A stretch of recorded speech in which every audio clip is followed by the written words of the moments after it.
All right. Hello, everyone. My name is John McDonald, aka Panabon, aka Zordon, and we are here for another fantastic and beautiful episode of Power Rangers Podcast Season 2, the Sentinels of Senior Year.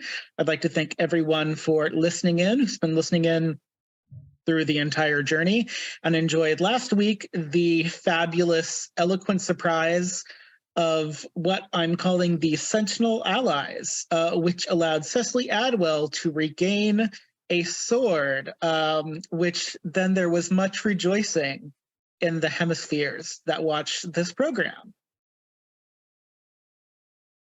Cecily was so thrilled. It was very Sweeney Todd. At last, my arm's complete again.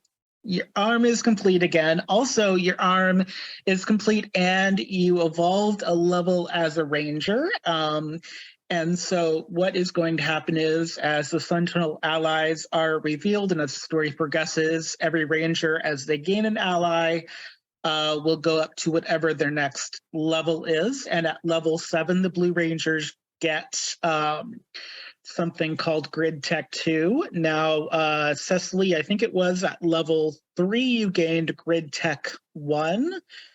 I can't remember what level it is, but it's an earlier level. You get Grid Tech 1, there's Grid Tech 2, there's a Grid Tech 3 and a Grid Tech 4. So one of the big things about Blue Rangers, even non-traditional ones, they get access to these Grid Tech powers, and like Grid Tech 2, these different perks of which you can choose up to 2. Actually, at level 7, you also get a +1 social, and your personal power goes up to 6, which if you're playing the more classic version of the game, the personal power has to do with how many times you can teleport to various locations outside of the command center. Personal power sometimes also helps you to strengthen things. And so now Cecily has 6 of those. Cecily also gets access to Grid Tech 2, which helps with things like there's a defensive shield option, an enhanced summoner for the Zords, a power focuser, and a vision focuser. And those are all at Grid Tech 2. So as Cecily makes those choices, she'll let me know which one she wants. She also, and I'm not sure if this is accurate or not, but when she had Grid Tech 1, she was able to pick 2 of those perks. And so she can either pick those 2 other perks, or she can do 2 from Grid Tech 2. It doesn't say you can't in the book, so that's a decision that I made as the GM. And of course, now you have your Sword of the Fire Eagle as well. And you have my fantastic George of the Jungle call when the Ranger Sentinel ally allies itself to your morphing armor. How are you doing today, Cecily? I'm doing pretty good. I just came back from a weekend working at a anime convention. I was at Zenkai Con with one of the troops I produce, Bubble Pop Burlesque. And it was tiring, but it was nerdy. I met a Power Ranger. It's all fun. Did you cry? Because I cried when I met Austin St. John. Well, this was just a cosplayer. Oh, okay. Well, still, I've met many Power Rangers and I've cried at many of them, like the real actors. But somebody had a very good cosplay. They were in a red shielded Mighty Morphin uniform. Oh, I love that. That's great. Really nice. It was really cool. Yes, and congratulations on performing at Con. We're hoping you haven't gotten sick because Con cred is a real thing, but we're going to have a good time. And so even if you are sick tomorrow, tonight you're a ranger, so it's perfectly fine. Yeah. Also, we have here Rick Kerrigan, aka Felix Boucheron, aka John Blair, who I'm calling on because you've just put something in your mouth to chew, and so that's always the way it happens. It's already gone. Yes. Hi, my name is John Blair. Nice to have you listening to me once again. I also play Felix Boucheron on Power Rangers Centurion. Hopefully those 2 projects are concurrently happening at the same time still when this airs. Who knows? Yeah. where I get to play And another there is saucy options today for ranger, you even though it potentially to hasn't get your own confirmed yet. Sentinel ally. We'll And, see. One of them might have a Thunderslinger. Who knows? Who can tell? I don't know who's made the decision. I just work here. I mean, there were 5 on the weird door outside of the Gridlore library, so anything is possible. Speaking of anything being possible, Jane Russell, everyone's favorite Red Ranger, is here. Hi, Jane. Hello, I am Elizabeth, or Isbits, and I am playing your Red Ranger, Jane. On Power Ranger Centurion, I am Jules Verne, your Blue Ranger. And on Sundays, I am Drusilla on Like Clockwork. You are also Freya on I Well of the am. I don't know why I World. keep forgetting that. I am also Freya, a very, very grumpy person on Well of the Worlds, and I'm very mean to everybody except one person. It's kind of anti-Jane, which I really like. It is. It's really hard for me to be mean, and I feel really bad. And the whole time we're playing, I'm messaging all the other players. I'm so sorry. I am so sorry for being mean to you. In the Rem Turnus world, you're also our kind of Blades in the Dark expert, which is super cool to kind of look into that world just as we've looked into many others. And I hope for people listening here, if you haven't gotten a chance to tune in to Isabit's running Blades in the Dark in either of the streamathons or for the one shot on Gen Con TV, that you've gotten a chance, because Blades in the Dark is pretty different from Angel Grove, unless I decide to turn Angel Grove evil. But, you know, like I said, I just work here. I don't know what's going to happen. If that happens, I'm here for it. You're here for evil. I am here for evil Angel Grove. In Evil Angel Grove, that's the Oops All Jane episode, though. So I'd be careful what you wish for. I'm going to redact that, but never mind. All right. And then we have Eddy Thatch. Hello, Eddy. Welcome to the show. Hello, everyone. My name is Patrick Bryant. I go by Jester for the Nerdy Persuasion, and I am playing Eddy Thatch. He is the teenager with attitude in the black pajamas. I play along with the Power Rangers podcast here, very gladly with Panabon. I occasionally am doing a Spiro sidekick thing with Teslin. I don't know exactly when or that project may see the light of day or not, but that's been a really, really interesting progression of story, and I really love the character. I've been able to, me and my brother have been able to bring to it. I also do some work for Fragging Unicorns Games, so hopefully by the time that people are hearing this, we've been able to unleash both get Subversion kind of moving along a bit more, as the Kickstarter just recently was successfully funded. And I am looking to help other folks within Fragging Unicorn Games to expand the Gains of the Undercity content with the culmination of what occurred after our last couple tournaments at the conventions, as now we're moving into online tournaments to be able to hopefully reach a bigger audience. I was ready for Gangs of the Unicorn, though, because I think that's what you almost said there. And I was like, yeah, that is definitely what I almost said. That is definitely what I almost said. So Cecily would join that gang. Oh, no, 120%. In fact, maybe at this point now I should try to write it into it. Who knows? I just work there. I don't make the decisions. Who makes the decisions here? It's like, whose line is it anyway? And to assist in plugging some additional things with Rem Alternus, I am very gratefully going to be providing my attempt for game mastering for a setting that I am rather enamored by, for a game that I am also equally enamored by. It'll be in the Malifaux world, which is by Weird Games, and the RPG is Through the Breach. This is a steampunk Lovecraftian kind of setting, and the game itself does not play with dice. The players play with cards. Ooh. Very similar to like a game of poker. I was going to say that does have a bit of a Savage Worlds edge to it, because those have cards that let you kind of decide when you're going to do combat, which is a really different way to play a game. So if you're looking for for something that's a little different and you don't have a dice, but you have a deck of cards, there's always things to find online. And that's going to be very exciting. I'm looking forward to that. It's going to be a long weekend. For those of you listening now, it is in the past, but Streamathon weekends are always long weekends as we've all come to know and love them. But they are in celebration of REM and the community that we have. And even if you're just listening into the alternate archives, you're part of the community. But don't be shy. Come and join us in the REM Alternus Discord.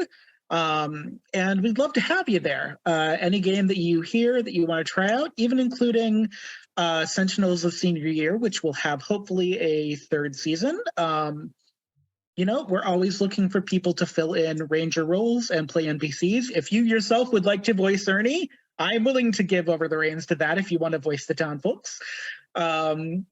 But today we're going to start off with a voicing of a town folk by me.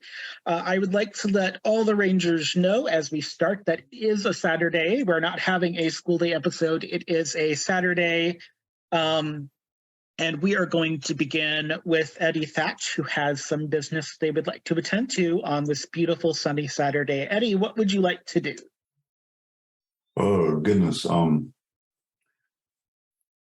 So you got homecoming coming up, right? You do have homecoming coming up. I don't think I'm too terribly decided on a lot of stuff that I was going to do. There were the parade float build and anything was sent, I think roughly about where my brain was going on contribution for efforts. And Jane was essentially conscripted to contribute to that with her painting, right? So I'll contact Jane and see what her plans are regarding getting prepared for that. She answers she's probably a little distracted. And what time of day are you calling? Just out of curiosity. For Saturday, my general imagination is I wouldn't get up too terribly early, so maybe around like 10:30.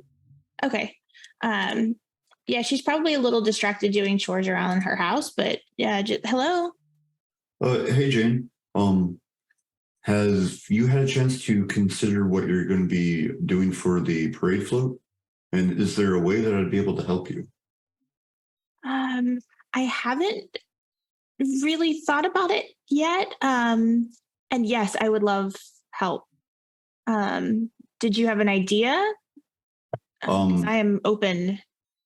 Honestly, no, not really. I've not really done that before. I'm like, even with like the Pinebacks car, I was kind of just going with Cecily's vibe on that one. So I'm more than willing to collaborate with the direction you're going in. I just don't really have a starting off point in my head. Okay. Yeah, I was gonna sit down probably tomorrow and try to come up with some ideas and maybe sketch out some of the ideas that I come up with. But yeah, I would love help. I've never actually done a float before, so I would love help with it if you're free. Oh yeah, definitely. So perhaps I can try to make a trip to like the hardware or the craft store or something if you have an idea of some supplies that you'll need. Yeah, I can text you a list if you want. Yeah, please do. And if you, I can't go. I don't think I can go today, but I mean, I could probably go like tomorrow or like during the week if you want me to go with you. I'm going solo today is fine by me, as long as I can at least make use of the time that I have. Okay, I appreciate that. Thank you. Yeah, I'll text you a list of things that I know that will be helpful. Awesome. Have a good day. You too. All right. Bye. And then I text him a list of art supplies and stuff that I know that we'll need. Okay. So Eddy, you're going to head off to the hardware store / big box hardware store, whatever Angel Grove has plenty of places like that.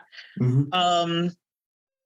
They're pretty busy for a Saturday, and one of the main things that you actually need for parade floats that they've had a run on, because everybody's kind of doing this for Angel Grove High, and it's one of the biggest high schools. They don't have any chicken wire. Yeah. They do suggest that you talk to your shop teacher to see if it's already been purchased, because some of the teachers have a deal with the big box stores already to get it because it's folded into their budget. Because this is partially for the athletics teams. So anytime the athletic teams are being honored, usually that means there's already a budget in place. So they recommend you talk to whoever is kind of in charge at your school about that. But they've got some other stuff, and they recommend a few things like a more binding primer spray paint that you can use on metal as well as wood, plastic, and paper. That would give even coverage to your paper mache efforts. Speaking of the paper mache part, on my way out, I'll stop by one. Basically, I'll grab a little bit of the binder thing, not too much right now, because I'm not too sure how much will be needed or how much may have already been purchased. But on the way out, I am going to hit one of the newspaper things and grab a handful of the Saturday paper. Just kind of have that available, make my trip a little bit, at least somewhat worth it. And am I expecting the shop teacher to be at school at this time, or being Saturday? I'm not really too certain how that would really roll. You can roll. I like it because it's a pun. It's a dice pun. So you can also, by the way, you can decide to buy from in the shop. They do have a stack of Saturday newspapers, but there is a person outside the store also selling a stack of Saturday newspapers to make money for themselves, because some high schoolers do also work for the newspaper company. It does occur to you, though, that you have there is a locker that can be used at school to store all the stuff. So even if Mr. Kruger is not there, you don't have to keep it at home. You can store it at school where it's going to be used instead of schlepping it all over. Well, my general imagination is that Eddie would be a bit of a sucker for he'll grab a stack on inside, and then as he's walking out, he sees someone else kind of do it, and he'll probably grab another stack and then head off to the school to head off to the locker, deposit the stuff, and then try to see whether or not Mr. Kruger might be around the shop class. Sure. Yeah. So the shop class, along with automotive, home ec, and all of those classes are kind of in this really long classroom that's sectioned off by different areas. It's basically like a really big fancy garage, essentially. And you actually do walk. There are a couple of cars in the parking lot on that side of the school. It's not unusual because the kids getting their automotive tech certifications basically work whenever somebody wants them to be doing something. They don't keep regular hours. It's kind of like an alternative high school thing to keep kids out of trouble anyways. But what you walk into is a rather odd scene in the shop classroom. Arduous Kruger is currently frying eggs on a piece of metal with it's a piece of weird twisted metal. He's got a fire underneath it, and he's just cooking some eggs, making himself a late breakfast. He doesn't even look up as he's making food for himself. He just kind of looks, he's talking to his eggs, but he's addressing him, and he says, "To what do I owe your visit, Mr. Thatch?" Anybody didn't expect you to even really see. Anyway, I got some binder and some stack of newspapers. The hardware store doesn't have any chicken wire, so I'm trying to help build supplies for the upcoming float build. And do you know whether or not the school may have already had supplies in the budget or anything like that, or where things are at, what's needed? Oh, you're actually going to help. That's nice of you. A couple of students have already actually pulled out of doing that because they didn't. They decided it wasn't a requirement for them to pass the class. So don't sound so surprised. It is one of my things that I tend to have faith in humanity, whether or not that's Whether or not that's useful with teenagers, we shall see. But whatever you have, you can go ahead and store. I would use the big blue locker right over there next to the row of lockers, because you don't want any of that stuff to get mixed up. If you have any receipts too, we'll reimburse you. Oh. I'll make sure you're reimbursed as well. Pull out the receipt. Yeah, I got that here. Is there a combination lock or a padlock for the locker or something? Oh, it's open right now. So just toss the stuff in, and I'll put a lock on it later after I've had breakfast. Kruger points to the desk, and on the desk, you see what looks like a little silver band in some kind of I don't know what the fancy word for it is. I'm going to use the word joist. I know that's not the right word, but it's on like a little thing where it's kind of suspended in the air. And it looks like a wedding band. Okay. I'm going to hand him the receipt. And is he still wearing that those green prayer beads? Yes, he is wearing his rosary. Yes. I was like, if you don't mind me asking, forgive me if this is too personal or anything, but I can't help but notice the rosary that you have there. What's the story with that? Oh, thanks. Well, I came into teaching. I'd been a traveling monk for a while. I had been living on a ranch in Montana, and I had just kind of been collecting these beads. I really like green. It's one of my favorite colors. And I had just been collecting these beads because, like, as a monk, it's a whole thing. And I really like the rosary as a way of, like, working on prayers and things like that. Some of the other stuff I don't like. I find some of it kind of indulgent, but the rosary is just a way for me to be mindful and humble and sincerity in my faith. And so it's kind of a leftover from a life I don't really live anymore. Something about the idea of spending my entire life in a cell wasn't as attractive as just living off of a teacher's salary, I should say. Living your life in a cell? In a monastery, that's what they call your bedroom, because it's basically it's a bed and a desk, and it's a cell. It's not glamorous. You just got me confused, thinking that maybe you were in prison or something. The way you said that. I've done some prison ministering. It's a hard life. It's hard. I don't think prisons rehabilitate anyone, but that is a very personal observation I have. So, yes, but this is my rosary. It is a little odd. It is kind of strange that it's green. Normally they're black or silver, but green's kind of my thing. So I'm going to take a glance at his left hand. Is there any noticeable like green marks or pale band on the lower digit of his ring finger? You're looking on his hand currently? Yeah. No, there's no pale marks on his hand. Okay. What's the setup over in your desk there? It looks kind of neat with the thing floating kind of there. Oh yeah, like one of those physics puzzles. Oh no, I'm just letting it cool for right now. My niece is getting married, so I'm making her her wedding band for her request as my wedding gift. So yeah, I've always been a little handy, so it made sense when I decided to go into teaching to do some things with my hand. And this is also kind of a nice way to make money. So yeah. Oh wow! I'm going to go walk over to the desk. Obviously, I'll stay respectful. I'm not going to touch it or anything. But I wouldn't. It's very hot. I will give you that without rolling. It is a warm piece of silver.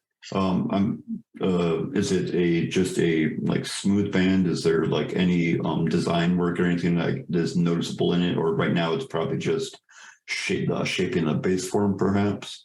It is silver, but it looks like there's going to be some engraving and soldering because there's a soldering iron right next to it, which because you've been in this class for a while. So there's a setup to obviously do some soldering on it.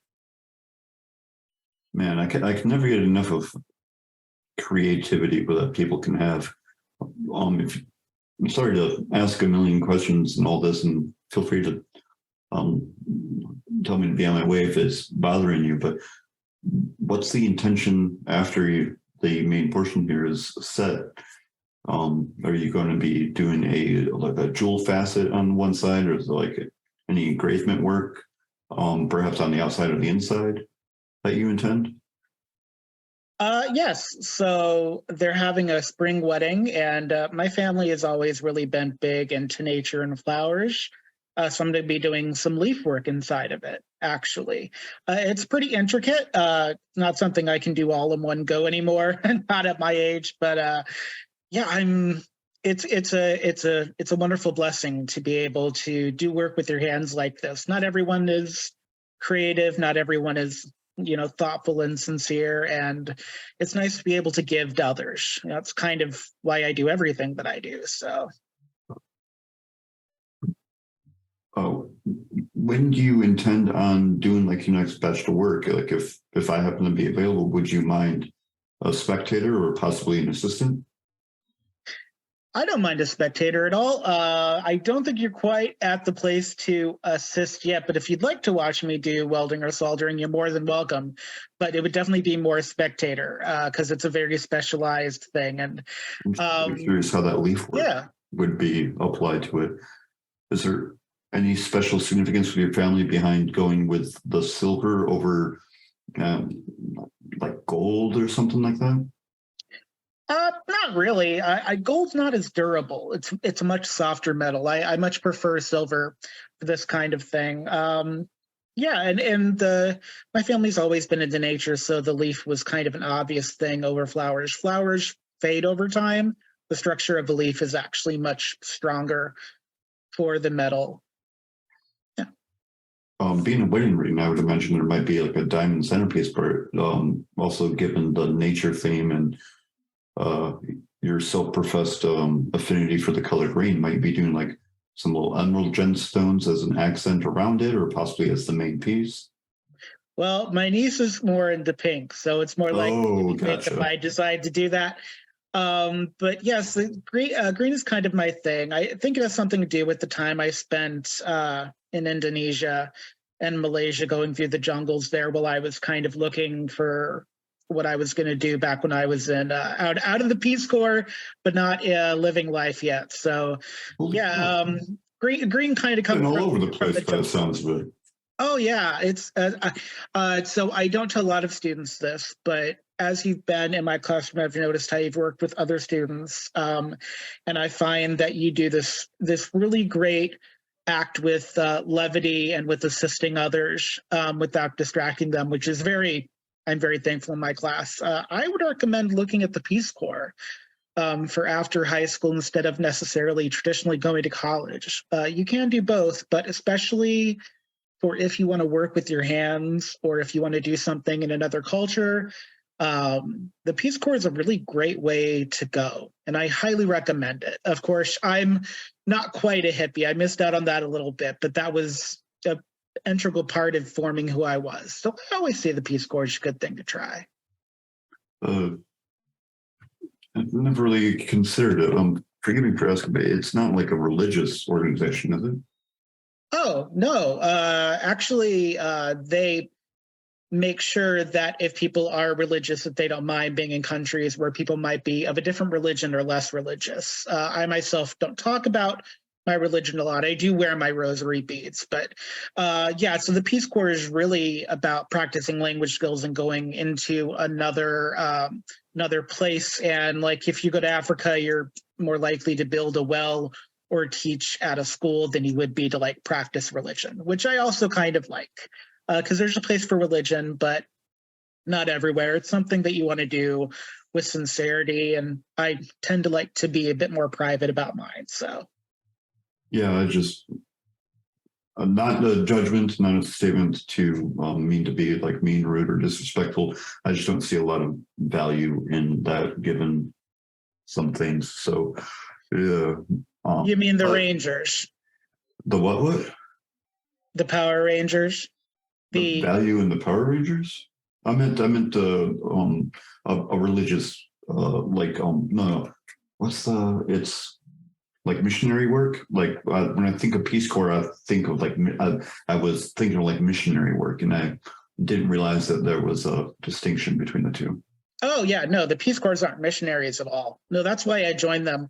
I came to religion a little later in life. I was a lapsed Catholic for a very long time, so I get it. I also understand why someone might not be religious here in town. What with the giant aliens running about, but then you have your protectors. So The lady in the sky. Yeah. oh yeah, she's theatrical, isn't she? It was something. Definitely something. Yeah. So here, I'll give you my number. Give me a text or something when you have an idea of when you might move on to the next step and are willing to entertain someone with way too many questions and a lot of curiosity. I don't mind curiosity as long as the curiosity is sincere, which yours definitely is. I want you to give me a culture roll. Alrighty, so let me go back to the Roll20 window. Please do. This episode brought to you by Roll20. 90% of the time it works. 9%, 20% of the time, it works every time. All right, you said culture. Boopity boop. Give me that culture roll. Boop. No skill shift. Difficulty, we're not doing that. Normal. Boop. And I got a 19. You Yay. got 19. Yes. I like high numbers. High numbers are good. This is a good thing. So there's something interesting about Mr. Kruger's rosary. You don't know much about rosaries or even religion. You're kind of self-professed not, but you know enough about Catholicism to know there's usually like a creepy skinny dude on the cross, because like Christians don't have the creepy skinny dude on the cross and Catholics tend to have that. Like you've at least seen that. And Mr. Kruger does not have that. He has a big green bead on the end. And you see that, and it's the same color green as that box that you got. Oh. Whoa. You said like you collected the beads in your travels? Most of the beads, yeah, I'd pick out. That's why they're all a little bit different shades, but they're all kind of green and jade-like. I tried to not take from to Batasaurus, but yeah, so each one kind of has its own story then. Well, yeah, but usually come in set of threes. The one on the end is the only one with any real story. I got that one in Montana at the end of my journey, so that's the only one with any real story. If you'd like to say, it's not even a very interesting story. Well, I don't know. I'd be rather intrigued to hear it if you have the patience. Well, sure. I was living in Montana, as I said, and I moved to Montana because it was a working monastery. It was like a ranch style monastery. So we did butchering, we made bread. It was more than just, contemplative prayer and singing to God, which is nice, but doesn't really serve the community, which is something I enjoy. And I can respect that outlook. I was just sitting under a tree and I was meditating as monks are wont to do. And I don't know where this bead came from. It just came rolling over. And it was the strangest thing that earlier in the day I had lost classically in a rosary, we've got a little crucifix on the end with the man on the cross, and I had lost that. So I just had this big place at the string. And I always used the final prayer in the rosary, which is kind of a mysterious one. And, I didn't have anything for that. And this bead came along. It was green, which I like. It was a little bigger than the other beads. So it's kind of like a finale prayer bead, Jesus hears you when it's bigger kind of thing, right? And so I just twisted it into my rosary. And as you look at it, Eddy, it has an imprint of an elephant just inside of it, just for like half a second. Mr. Kruger doesn't even seem to notice it. It really is an awfully wonderful accent piece with the rest of it. Like I said, you had the rest in the triplets, but And then, yeah, and definitely that one last loud little bit. Man, that's just apologies. It just looks rather stunning. I'll be on my way though. Thank you. As you go to leave, Arduous kind of smiles to himself, and he looks at you and goes, "Mr. Thatch." And he turns, and as he please call me Eddy. Eddy, and he tosses that to you, and he goes, "For if you need it." I'm going to roll an athletics to see whether or not Eddy catches it all cool like, or if he does the good old fumbling, drops it and then picks it back up. Because that sounds fun to me. That's fine with me. I got a 10, so I'll say that I'll catch it. You catch it. It's a little bit like, and Arduous looks at you and goes, I came to Angel Grove because of a dream. It showed me to come to the ocean. And I don't know if you know the Power Rangers, but I'm not an idiot or a fool. Let them know they have allies if they need them. If I have the opportunity, I'll absolutely pass that along. Thank you. Have a good day, Mr. Thatch. As you're leaving, you realize that Mr. Thatch, that Arduous Kruger probably has an idea of what's going on because he was a chaperone on that field trip where I remember that. I remember that, and I saw the little flash of green, right? And last time I saw those little flashes, okay, I happened to be in a neighboring city, and I was expecting another colorful ally. As I'm heading out, because I'm still kind of mystified and stupefied by the moment, it clicks in my head again that he called me Mr. Thatch again. So I'm going to pop my head back into the classroom and say, "Come on, just Eddy," and then leave back out again. He's flipping eggs. You realize that he took a piece of metal that hadn't been used for anything he'd been using for demonstration classes, and he turned it into a really useful item. Very, very pragmatic, very handy, very much just about everything like he was saying between his work, everything that he heavily, heavily values that things would be useful and have a purpose. Also, he used a lot of hot sauce, but that's just a personal thing, that he put like a ton of hot sauce on his eggs.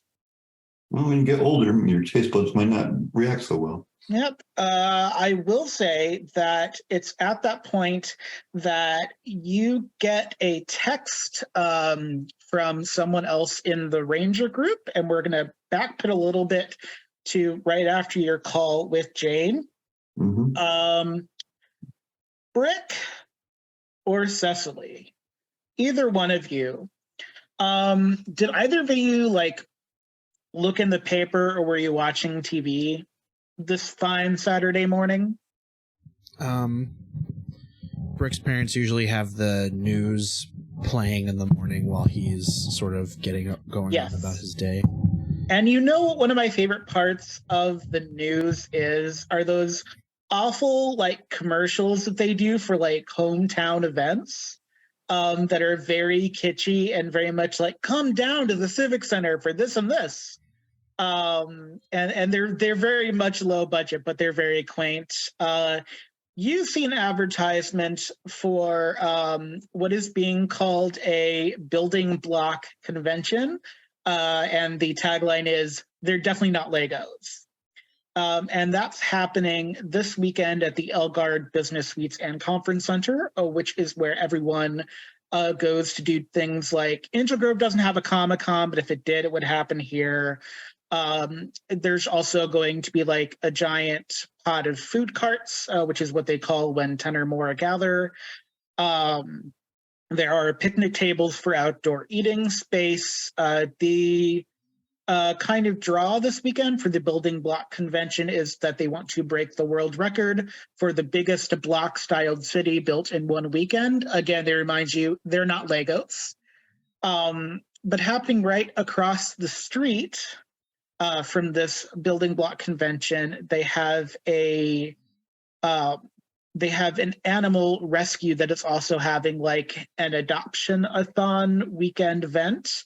Looks like it could be a really cool way to spend a Saturday out of your parents' hair. You haven't had a lot of blowback in school from the interview that Jocelyn did with Jane. A little bit of teasing from the team, but nothing you couldn't handle.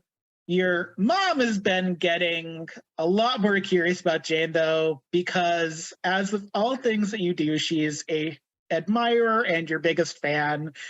And she really, really wants to know if you're going to homecoming with Jane. So you really, really want to find a way out of the house on Saturday. And this is probably the best cost option for a way of getting out from underneath your mother's wings, as it were. Yeah. I guess he's probably going to be just like kind of not pacing, but he's just going to kind of be walking around his house when he sees this commercial for Brickfest. And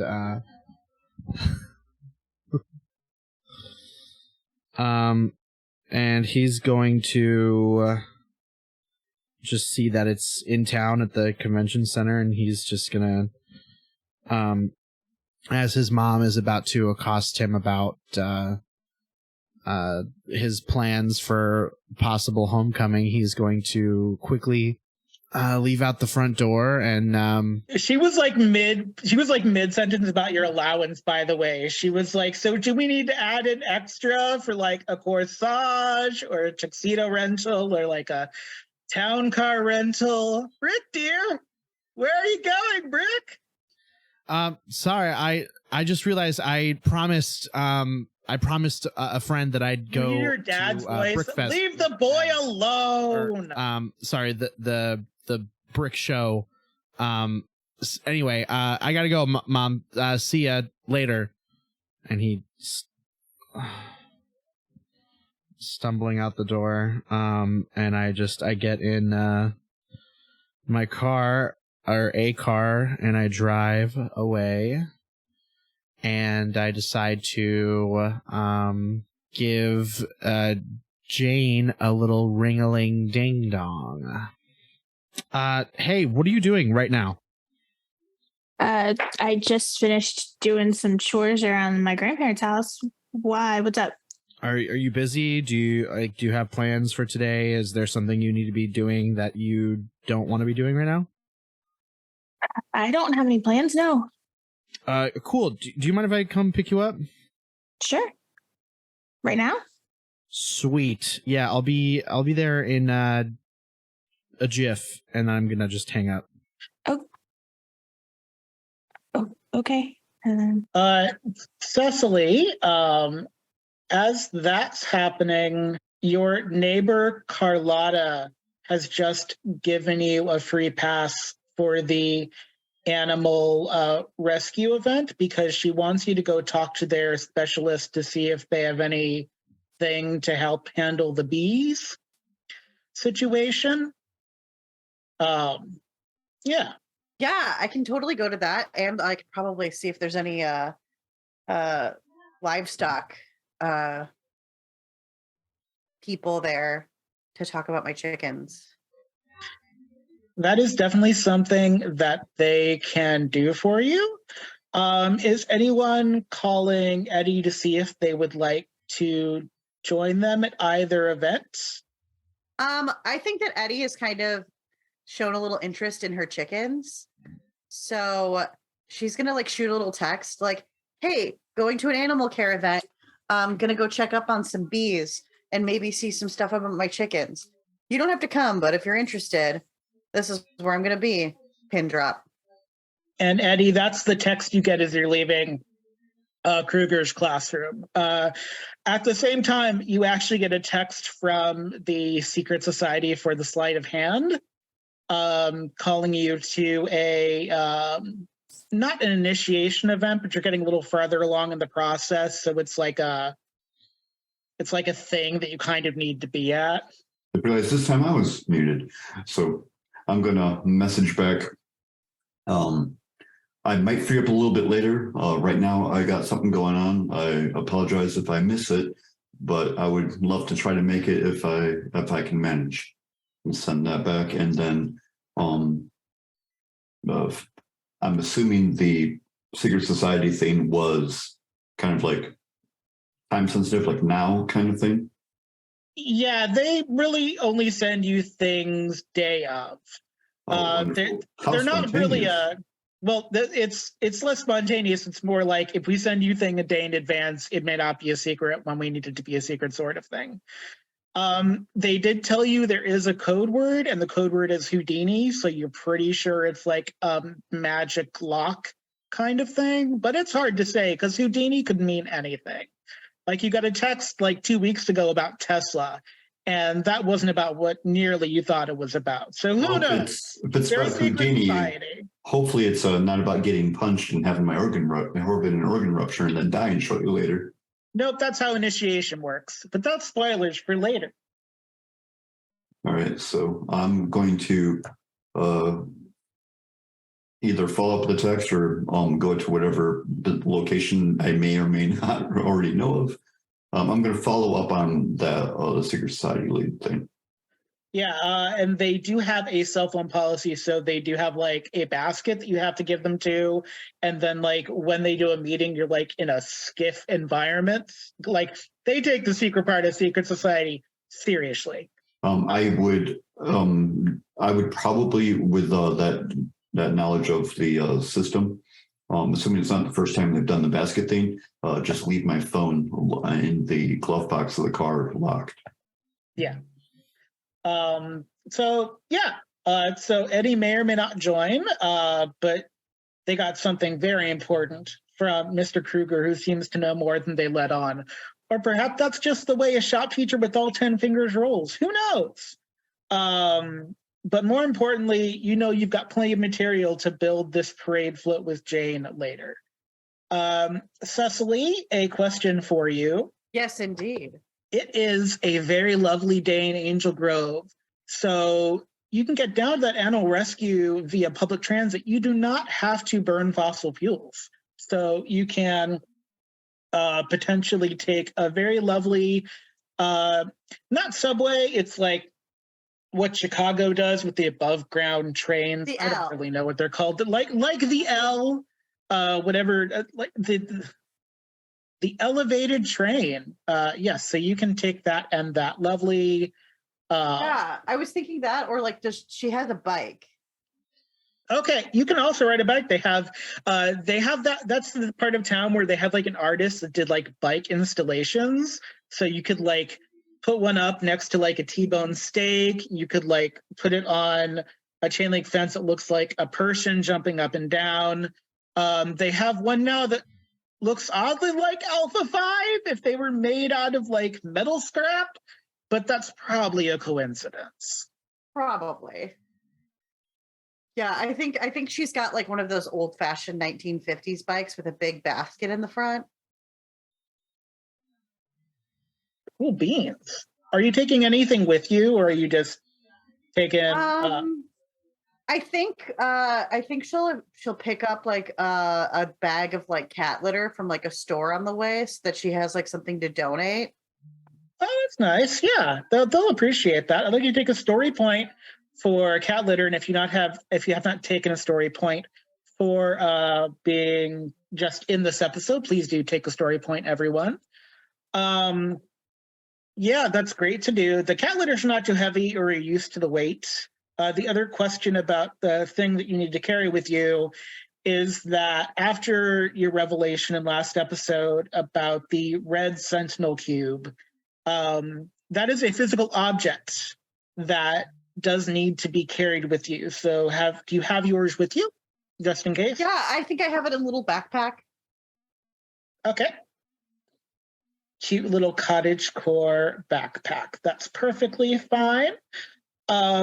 So as you're on your way to the cat sanctuary, or the animal rescue, which will have cats, because every animal rescue has cats. Brick, you pull up to Jane's house. Yeah. you can all decide what you want to do. I'm being very subtle, by the way. I'm being very subtle about this. It's perfectly fine. Everything's fine. Perfectly fine. Not scary at all. No, not at all. Make your choices. They won't affect the way this day goes at all. Well, Okay. I'm just going to pull into, I assume, a driveway of some sort. And I'm going to sit there and send a text message of like, I'm outside, or I'm here, or something along those lines. Unless Jane is already waiting. She would have been looking, and when she saw you pull into the driveway, she would have come out. So she's looking out the window. As soon as she sees him pull up into the driveway, she is already heading out. Give me an infiltration roll, because life is nothing if not full of joy. Okay. I got an 18. You got an 18. You hear the sound of Wheel of Fortune starting. It is a rerun, but you're a Wheel of Fortune family. So you know that you have like a window of 2 minutes to get out before you have to stay for Wheel of Fortune, which means Brick would have to stay for Wheel of Fortune. So you do successfully manage to evade, this time, questions about where you're going on a Saturday. As I leave, though, I do say, I'll be back later. And I close the door really quickly as I'm like running out and getting into the car. Nobody thinks either of you are on drugs or anything. Not sus by any stretch of the imagination. Everything is going just fine. As soon as Jane got in the car, Brick like pulled back, like reversed very quickly, and like drove in like the direction.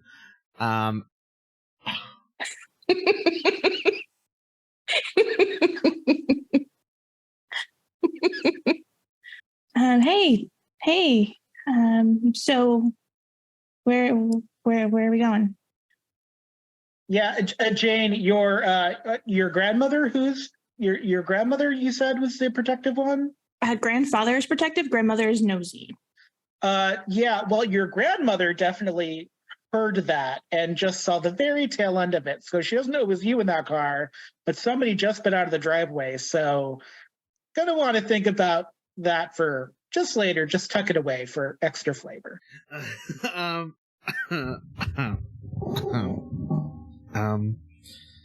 Anyway, so Brick is driving, and sorry if I I'm sorry. I just need to get out of my house.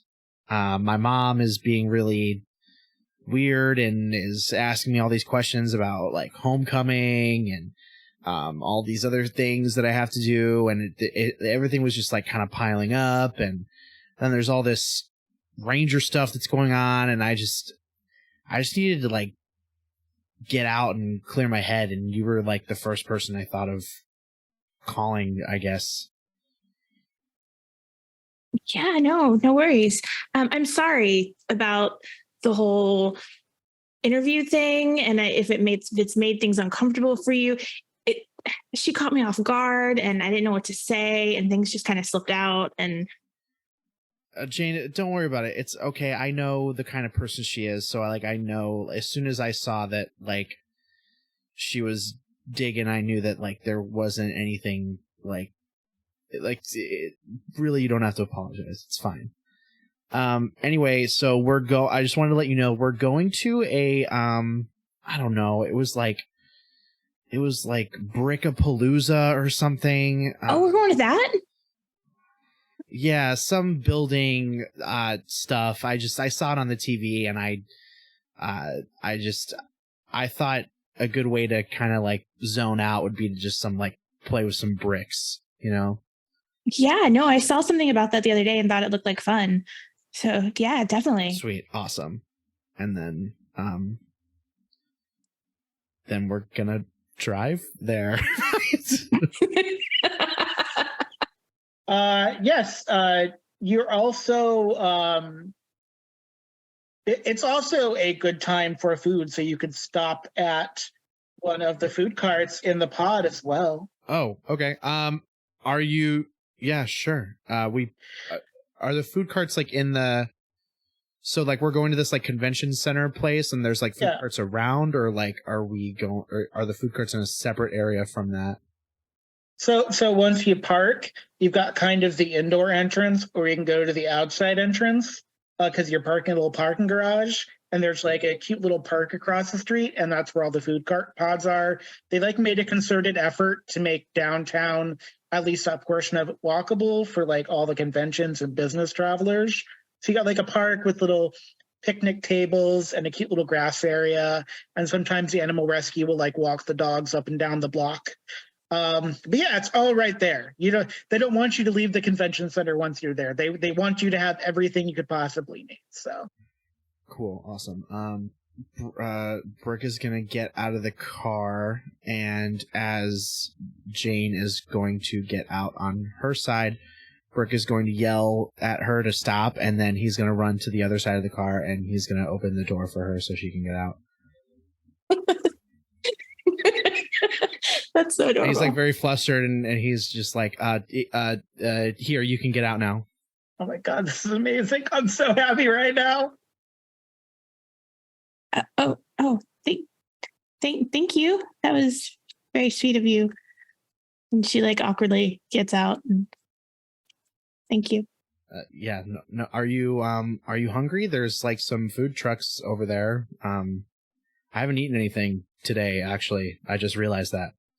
Because before breakfast, my mom just... the food cart let's go get food. pods, one of them is shaped like a boat. It is nautical themed. There is a Jewish barbecue place called Shalom Y'all, which is kind of fun. Yeah, it's called Shalom Y'all. Not even joking. There's a taco place. There is a place doing mega grilled cheese, which is grilled cheese, and then they put anything in it that you want. Literally, they have like a 50 topping bar thing, and it's like Mongolian barbecue but for grilled cheese. There is also a Mongolian barbecue place, so there's like a couple of that. So yeah, it's really, they really want you to have like whatever your heart desires. Oh, and it has one of those places where you get the waffle cone, but they're like the ones with the little pillowy things in them where they put the toppings. So they're called like Pibble waffles or something like that. I don't know what the name is, but fancy waffle cones. Fancy waffle cones with weird ice cream. Anyway, is there anything you're into, or are you hungry for anything, or? I and like looking around at all of the different objects. I don't know. Does anything sound good to you? It all kind of sounds good to me, honestly. The mega grilled cheese is the only one displaying their A grade from the food health inspector, if that helps any. I was gonna say, I feel like he wants me to go. Okay, I'm gonna go to the mega grilled cheese stand. Just I'm gonna like look around, and I haven't noticed it yet, and then I see it, and I'm like, oh, this way. And they do have a special called the Dagwood at Mega Grilled Cheese, which is like 3 grilled cheeses put together with the successive variety of things. It comes like sideways. It's called the Dagwood. The Dagwood, and that's okay. Okay, so we're headed up to the mega grilled cheese stand.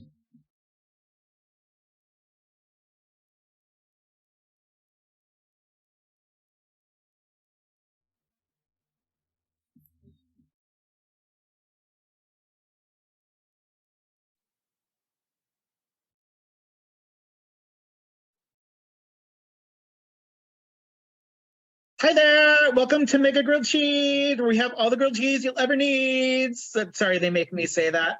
We have like 45 toppings because 5 of them we can't legally get in America anymore. But we have 45 toppings now. So like I can do anything from like the classic ham.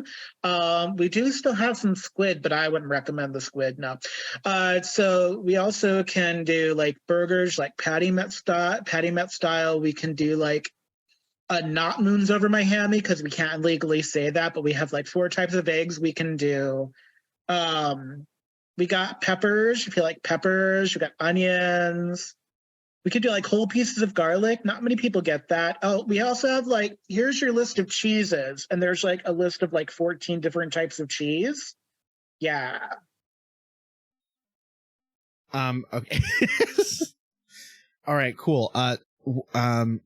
So like I just kind of like tell you what I want on it and you. Yeah, I mean, the more stuff you get on it, the more expensive it's going to be. But like, I don't think I've ever seen anyone get like anything past a $20 grilled cheese. It starts at $5, and then every topping is like $1 to $1.25. So usually people stop at like 15. And then what is? Okay, are there any like pre-made like are like on the? Like, is there like a... Yeah, they've got like 10 like pre-made options. So like the third one is like Havarti turkey, jalapenos, avocado, and bacon. So that's like a spicy turkey grill. They've got the super grill, which is like 6 types of cheese and then some garlic aioli. They do have what they're calling the patty melt option, which is technically 4 burger patties and 2 types of cheese. Their kids option is dinosaur chicken nugget grilled cheese, which is dinosaur chicken nuggets baked into the grilled cheese instead of being the bread, which would make more sense. Okay. You said there's one that. Okay. So Brick is gonna look at the like thing and he's gonna go, okay, I'll take that one with the burgers and the 3 kinds of cheese. And then can I add some peppers to that, and then also maybe some bacon, and I think I'm gonna want, and then he proceeds to list like 20 more things. All right, And, I'm gonna put your curly fries on the side because with how much you're spending, you do get curly fries. So instead of in the sandwich, they're gonna go like next to it. I think that's better because they get a little soggy with cheese on either side. I'm gonna recommend that as the professional order taker. Cool. All right, and then Jane, what do you want? Oh, I want the spicy turkey one, but I want bacon. And if it comes with bacon, she wants extra bacon. Yeah, we can totally do bacon on that. Yeah, bacon is one of our big sellers. There's not a day that goes by that we don't have bacon, except for that time where we got stumped on by that giant sloth monster. I don't want to think about that, but we'll put extra bacon on there for you. We got you. I've got you. No worries. Thank you. Are you two on like, I'm not supposed to ask, are you two on a date? You look really cute together.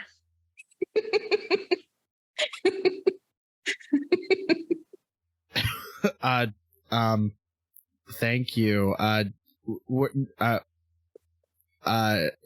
then Brick is just gonna take out his like card and just like put it in the person's face, and it's just like, I'd like to pay for. All right, are you all getting anything to drink? Would you like a milkshake, a soda? We do have those Parky soda, except for that discontinued thing, because we heard about what happened at Ernie's. So like we tossed all those. So we have Parky soda. We do have fountain drinks. We have some iced teas. Whatever you'd like. It's a nice day. We don't make our lemonade in house. They do have some really great lemonade at Squeeze Me over there. So if you like lemonade, that's where I'd recommend you go. But we can do like all your fountain drinks for you here. I'll just have an iced tea. I'll take a Perky's. All right. Have a good day. We'll get that order out for you. Give it about 5-6 minutes. Thank you. So actually, I want both of you to give me alertness rolls. Oof. Rick is distracting me, so I got a 9. You also got a wink from the girl that took your order. He's hyper aware. Brick got 21. Yeah, Brick, you don't know if you're hyper aware. You don't know if it's just you being super nervous or you having been rushed or you having gone through the crucible of ordering a big grilled cheese. But it is a beautiful sunny Saturday in Angel Grove, and you're going to like a building block convention, and there are no kids out here getting food with their parents, badgering them for like even ice cream at 11:30 in the morning. You think there'd be more activity? Huh. That's weird. And as he's sipping his soda. Hey, did you notice that there's no there's no kids here? What? And like she kind of looks around. Huh.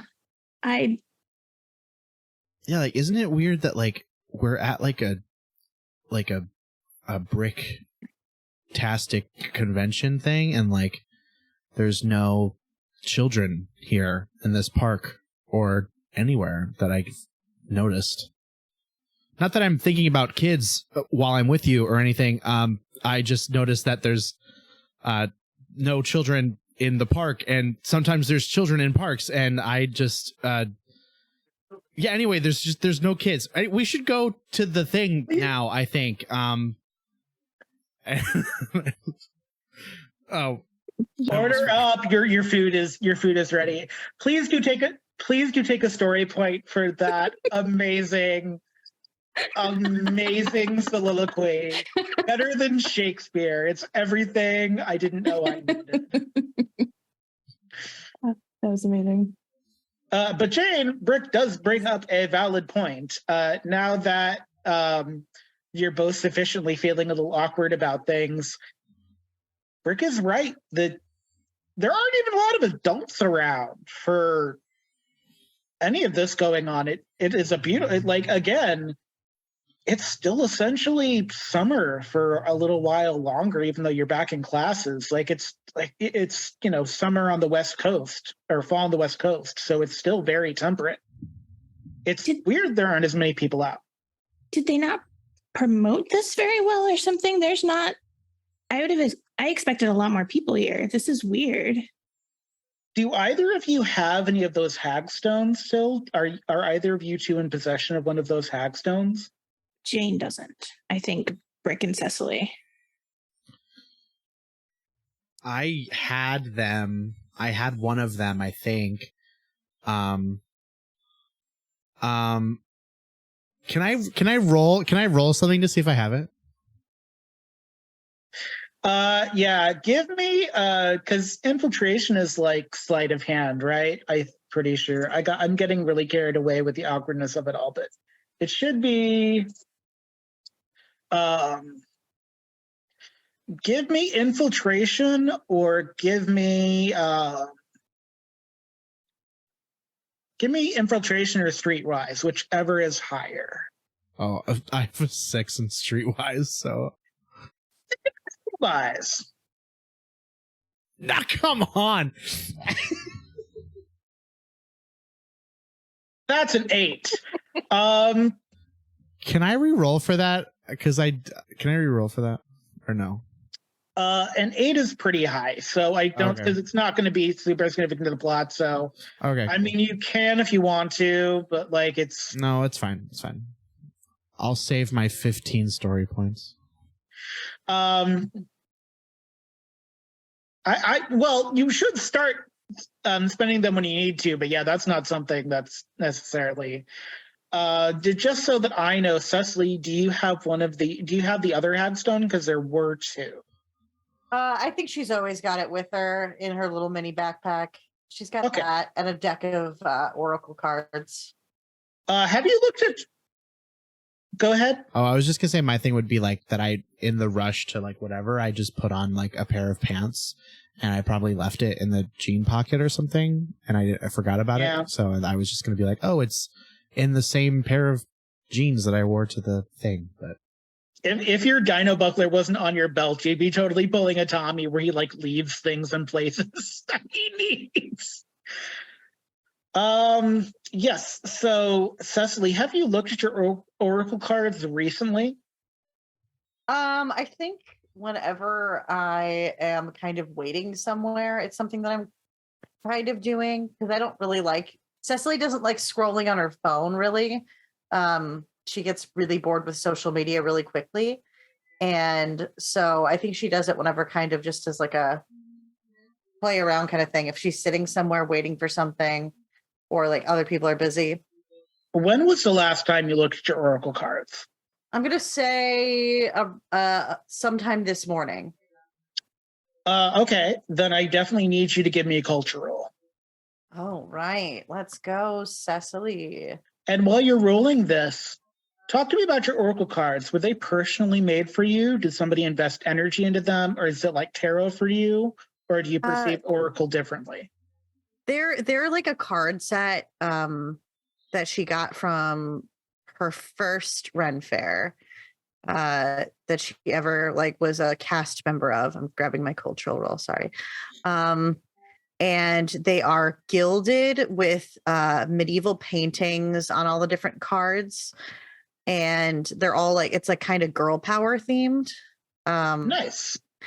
And they all say like different things. It's not quite like tarot. Like they'll say something like friendship is the key and what you're waiting for is just around the corner. Like things that are vaguely prophetic, but also very easily manipulated into most situations. Okay. Like friendship, or the answer is yes, or keep dreaming. So with that 12, you must have left out your cards in the sun or something, or they must have just been out in the sun for a little too long.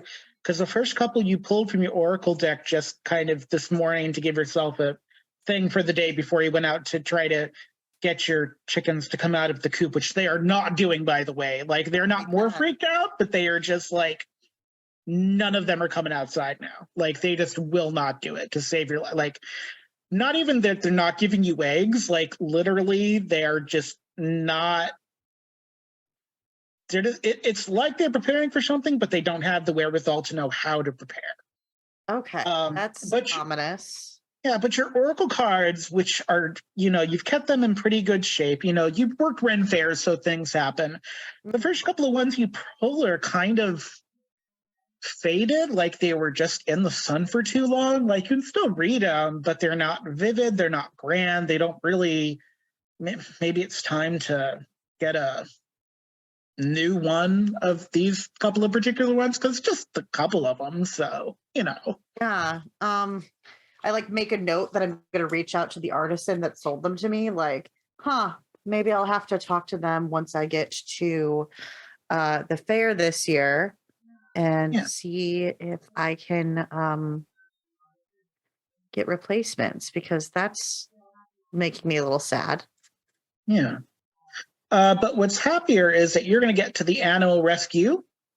There is a food cart pod, but it's like up a block, and like you can see there's like a ship in the distance. So like it's like a quirky food pod, but like it's a little farther away, and sometimes you might be able to get a sandwich here at the animal rescue.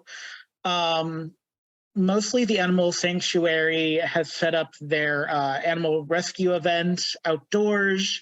They have like a backyard open air space outside of the sanctuary, the back itself, just past the gift shop. That's also where you can drop off donations like the kitty litter, which they're very thankful for. They have all manner of animals here. They do have things you can buy, little treats for humans and animals alike. You're in a dappled courtyard patio. There's a whole bunch of cats, dogs, bunnies. The bunnies are in a little pen because they get anxious being out too freely in the world. And there is one ferret in the small little rollerball Corvette, just kind of tooling around, being fast as ferrets are. The cats are kind of surveying the kingdom. They're up in kind of the trees, jumping from branch to branch, and occasionally they do look down at you. The highlight of this event is a band that plays soft rock pop hits. It is a drag queen B-52 cover band called Tin Roof Rusted. And you come in. You come into them playing Rome, which is a lesser known B-52 classic. I feel like her parents would love that, so she probably knows the song. Yes, it's a heavily female vocal song too. It's very haunting. So definitely it's something your parents would like. So she is bebopping on in, looking around. Probably stops to look at some of the animals, maybe pet some animals. She'll look and see if they have any kind of like livestock, because like even though Angel Grove is like a suburby kind of town, some people do keep chickens, and maybe there's like somebody that's like a vet tech or a vet that maybe has some insight and see if they're acting weird here too. They're calling them a Victory Garden representative, and Victory Gardens are when you grow fruit in your home. Because they do have animals that do eat some of those outdoor gardens, and they want to keep pesticides low in the town. Carl is also here to do livestock stuff. Carl, you recognize from the day that you were out in the plains of Angel Grove as that farmer from the barn, who does not rescue you, or if he rescues you, if he recognizes you, he makes absolutely no attempt to recognize you. But like he's wearing almost the same dungarees. He's got like a straw in his mouth and he's chewing. Like you could not be more farmer than Farmer Carl, to be perfectly honest. She's gonna go up to him and give a light like, hey, you're from the farm, right? Yeah, I live out in the Angel Grove Badlands. Oh, not Badlands anymore. We call them the Badlands to keep out the city folk. But yeah, I live out in the Angel Grove Badlands. You interested in farm care and stuff like that? We've met actually before. Oh, we have? Yeah. People usually remember me, so don't take it. Never mind. Oh. Okay. Good for you. It was a joke. Oh, okay. Yeah. Because Cecily is always trying to be funny, and that was like she's like, okay, never mind. Carl looks like he's never heard a joke in his life. Like you can't, even if I had you roll, you physically could not get a read on if he thought that was funny or not. Okay. So don't feel bad. That's just Carl. No one's quite sure why they sent him into the city. Well, Cecily is like a different breed of socially awkward. So this is an extremely fun conversation for people to witness if they're watching. But she's going to go. I talked to you before. I have a little roost of chickens, and they've been behaving so strangely for the past little bit of time. And I was what kind of chicken? No, yeah. Well, I mean, I'm assuming you have some inland rocklands because those are the best for this type of area. But like, what are they doing or not doing that they should be doing? If they're pecking themselves a lot, it could just be a breeding thing. It's hard to say. They just haven't really been coming out of their roost. They've been acting really strange, kind of sheltered, put off, and they're usually pretty social and fun and. I don't know. It's been kind of weird. Like, they have their little group and they're usually very affectionate with each other, and they're always walking around in their little enclosure. And it's just been very strange to see them so reserved, as well as not leaving their coop. I mean, the ones that we have out aren't doing too well themselves, really. We got something going on with our ground. There's like fire, must be just, maybe we're getting ready to have an earthquake, I guess, because we got this issue with like a fog out there in the Badlands. Plum scared the calves and the chickens right back into their barns. They won't even go out for air. It's not such a big deal for the calves because most of those are for milking. But when chickens don't get exercise, they get real grumpy real quick. They like their wandering around.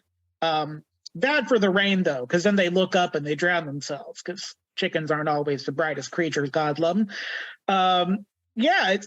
My assumption is we're on the verge of having some kind of earthquake or some kind of nature-based phenomena.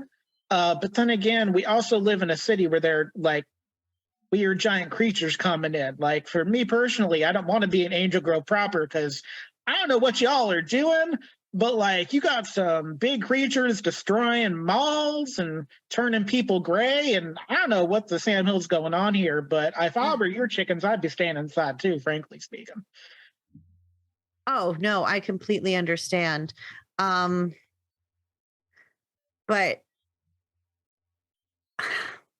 I guess you're right. I guess a lot of strange things from just outside of our ozone would probably affect chickens in such a way.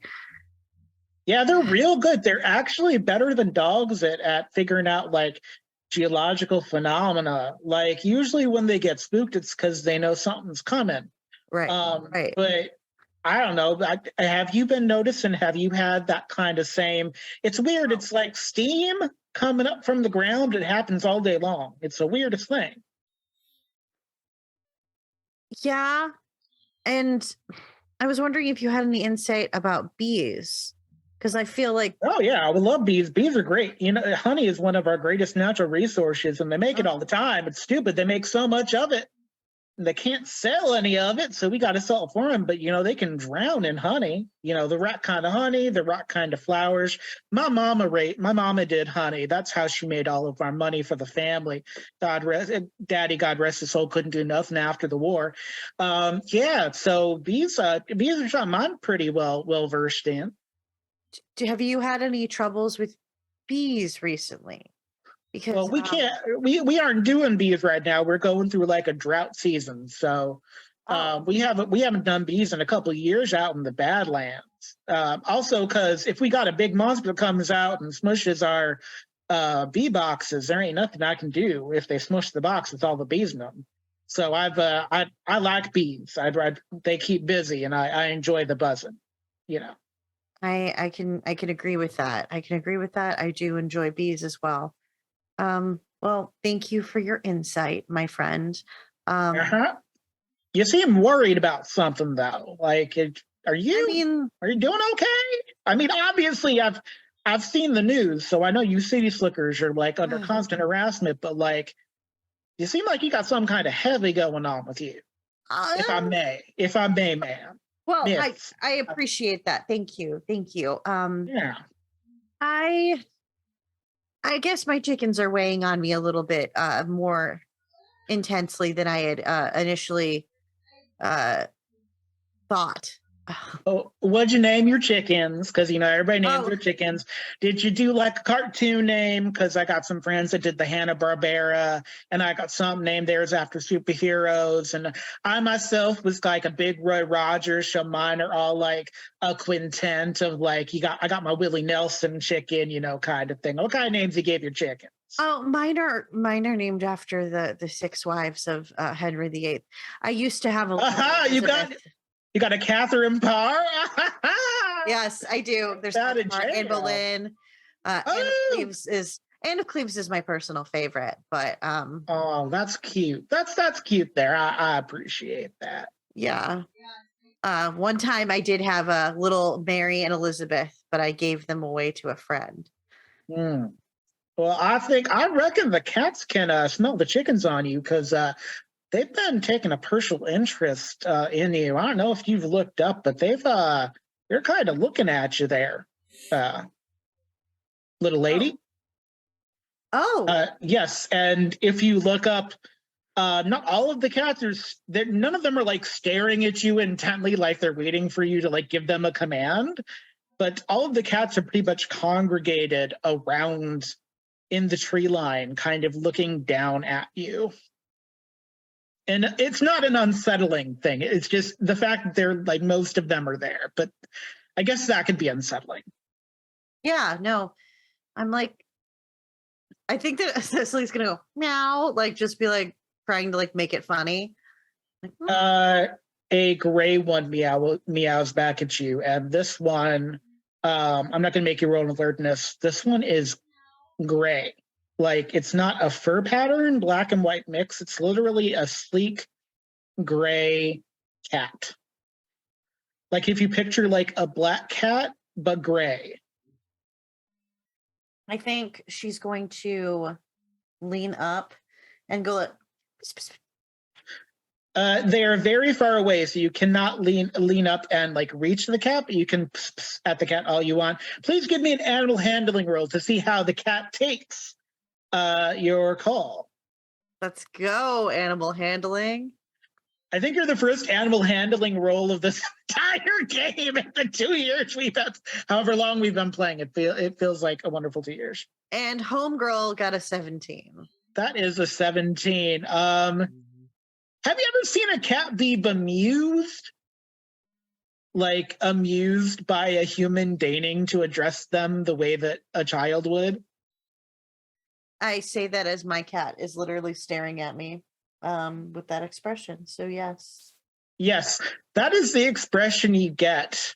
And the cat gets up on their tree line and kind of stretches. And Carl looks to you and goes, I reckon you should get yourself half a can of tuna or something like that, because that cat seems to want to be your friend. Huh.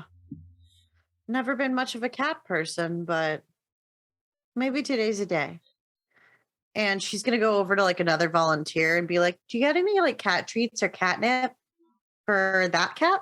And she like points up at the gray cat. Huh. So the volunteer's named Cindy, and Cindy goes, well, yeah, we have some cat treats. These are specially made, so they're better for cats. Did you bring that cat with you?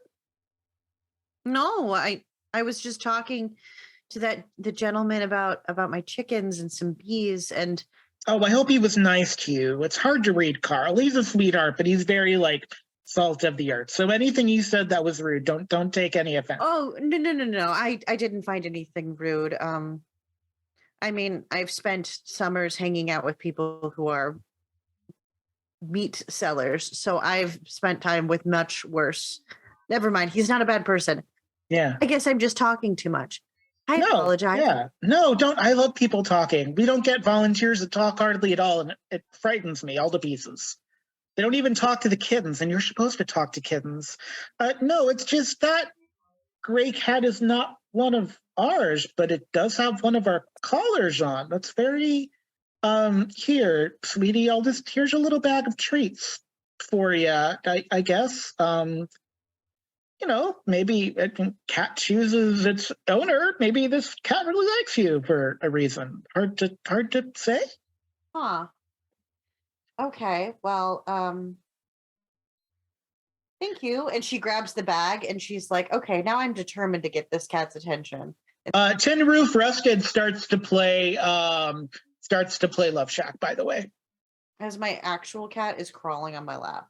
As Tin Roof Rusted, the Drag Queen B-52 cover band, which I hope I'm speaking into existence on our plane of Earth, starts playing Love Shack. Love that. Yes. She's going to be like half singing, but also half like. Give me a performance roll for your singing. The Love Shack, baby. I'm looking for my performance role. It's under smarts, I think. There it is. It's under social. Let's go. Can I re-roll that? Yes. Please do re-roll that. This is actually plot specific. Oh, okay. 17. 17. That's great. So yeah, your performance is pretty good. You managed to get the cat down to the tree line. It seemed to be waiting for you to bring them a treat because it doesn't do things without treats. With that 17, I'm not going to make you roll me a culture roll.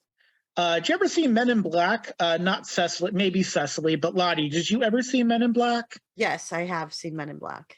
Do you remember that part where the cat with the collar on it lives in the like? Yeah, no, I never saw it until he made me see it.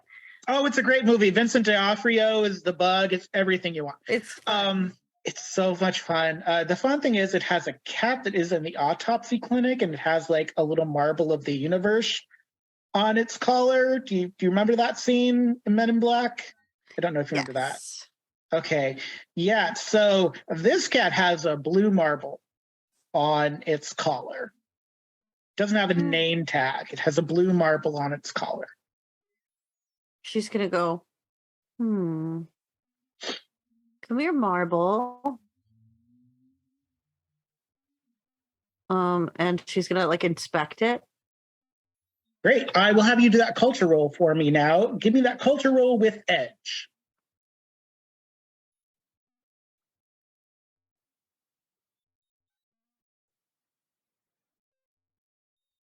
That's a 14. So 14, as you hold it in your hands, you could swear you hear the ocean. And just as you move it in one direction, it has a little image of a shark outlined in white in it, but the image flickers and goes away. And you look back down and that cat is gone. She goes, oh. She like her shoulders drop. And she like looks everywhere around and she's like, where did the cat go? There is no sign of no sign. Cat. And you're saying it took the marble with it? No, you have the marble now. Oh, I have the marble. I was just double checking. Yep. I'm gonna like swirl it around in my hands. Does it look like the red one that I had? It does, except it's blue.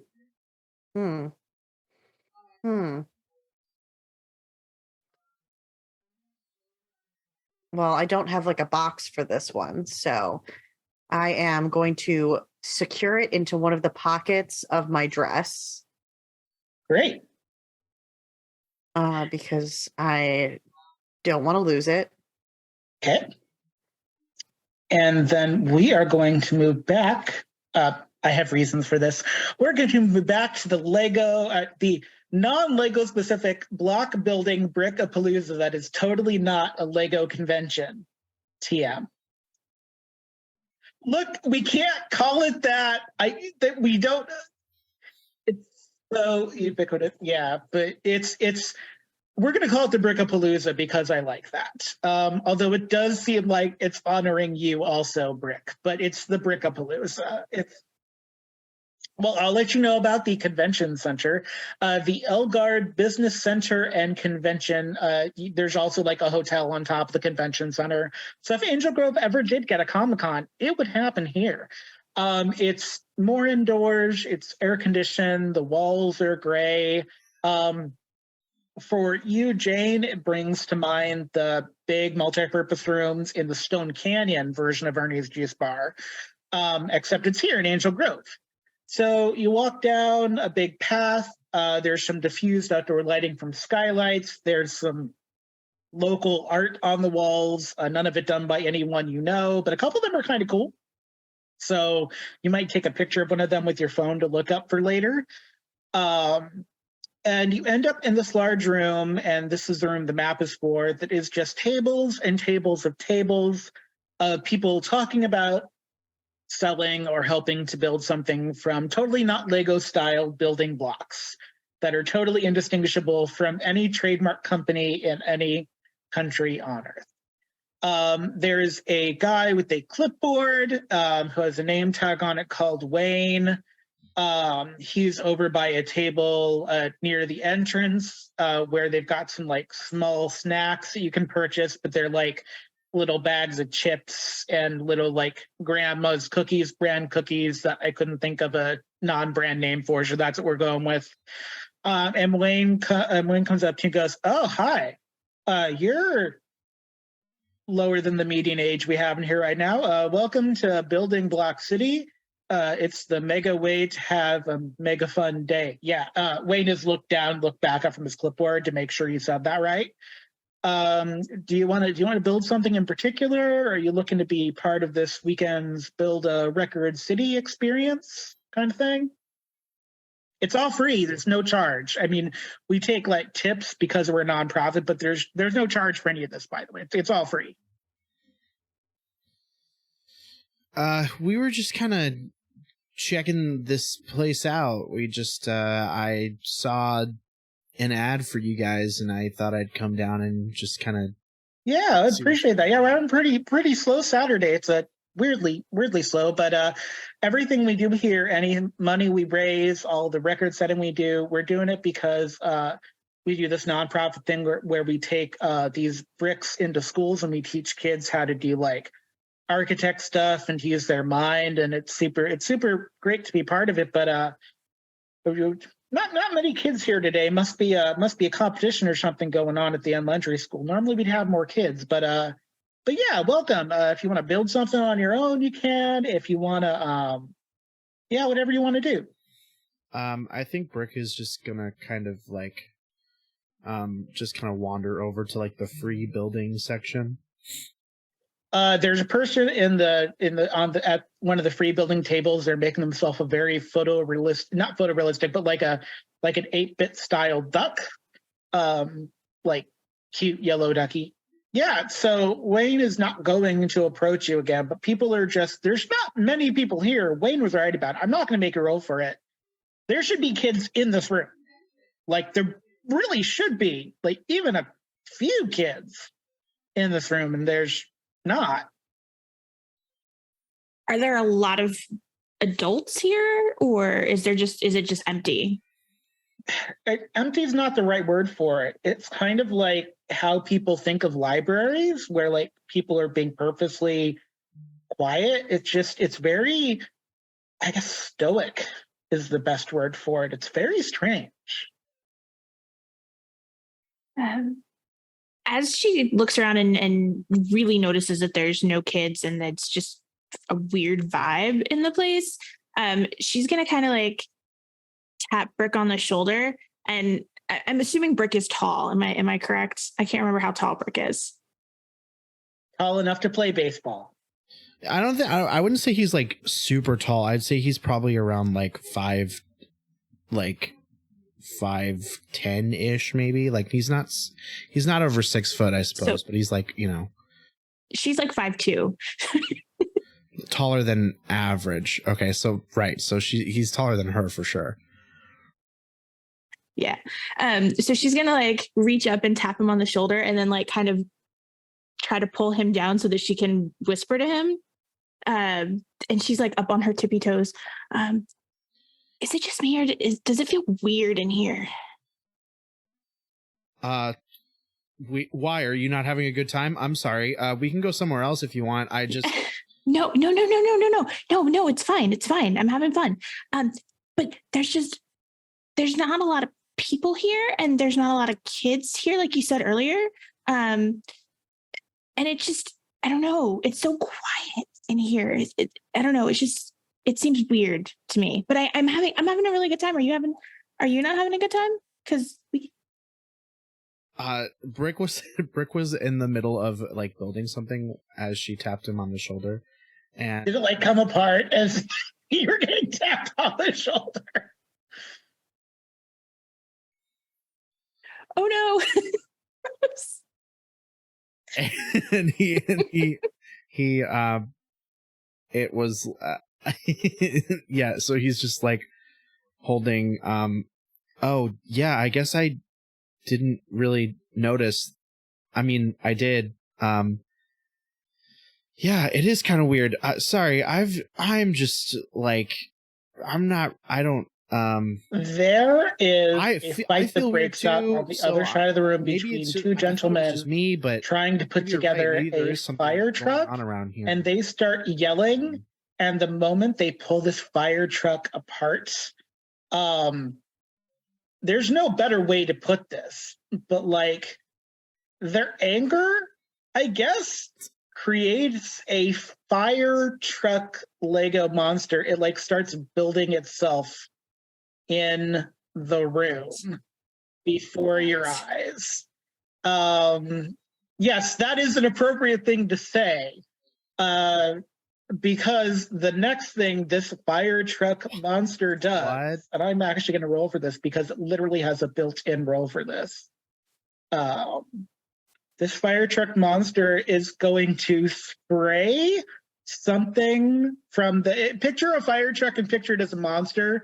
Pretend it's using like ladder arms, and it's gonna like spray these two people that were arguing with some kind of like weird fire essence, and it turns them both into Lego buddies.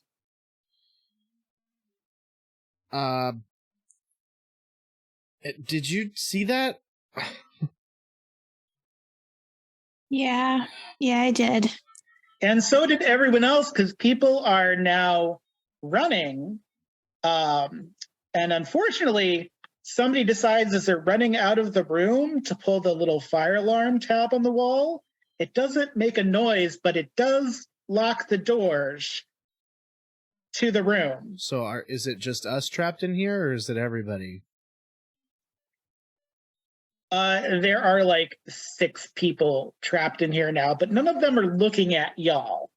But there are like 6 people trapped in the room. So is this a very big room? Is there anywhere we could duck into?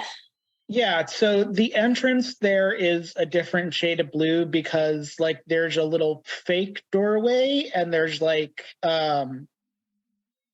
those little gray fuzzy movable walls. So you do have a place you could duck into.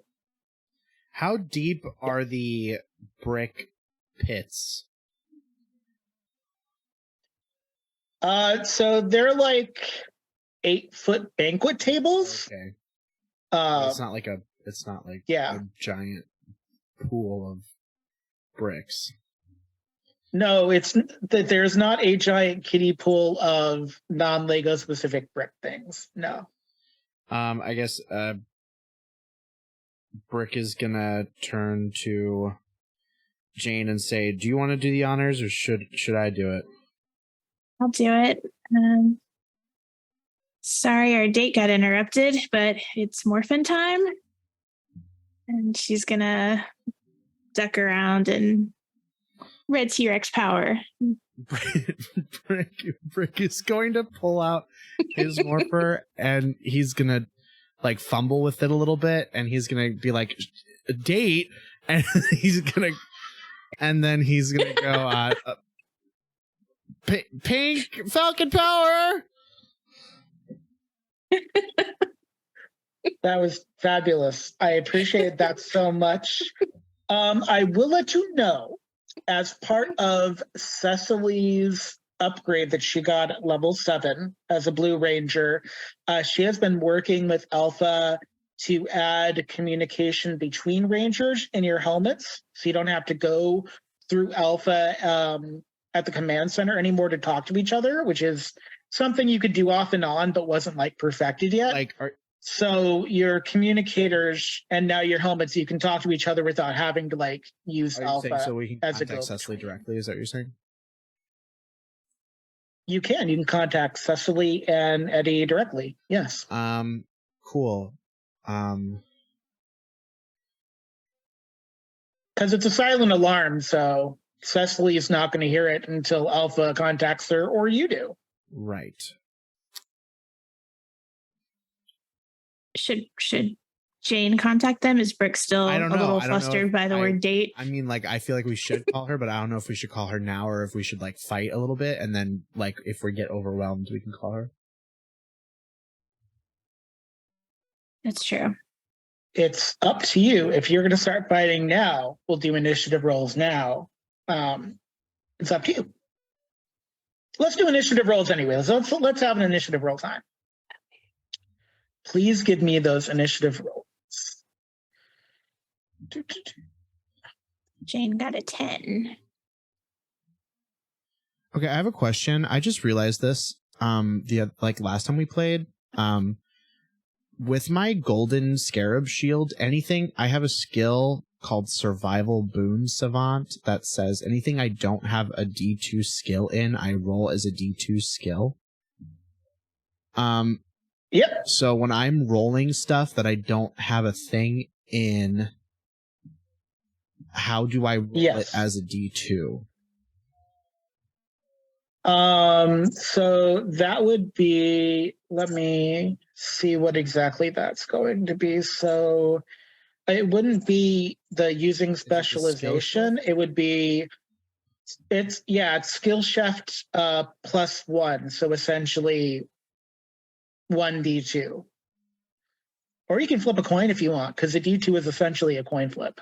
I was just making sure I was doing it right. What? Yeah, of course. I got a 5, dude. That's a 5.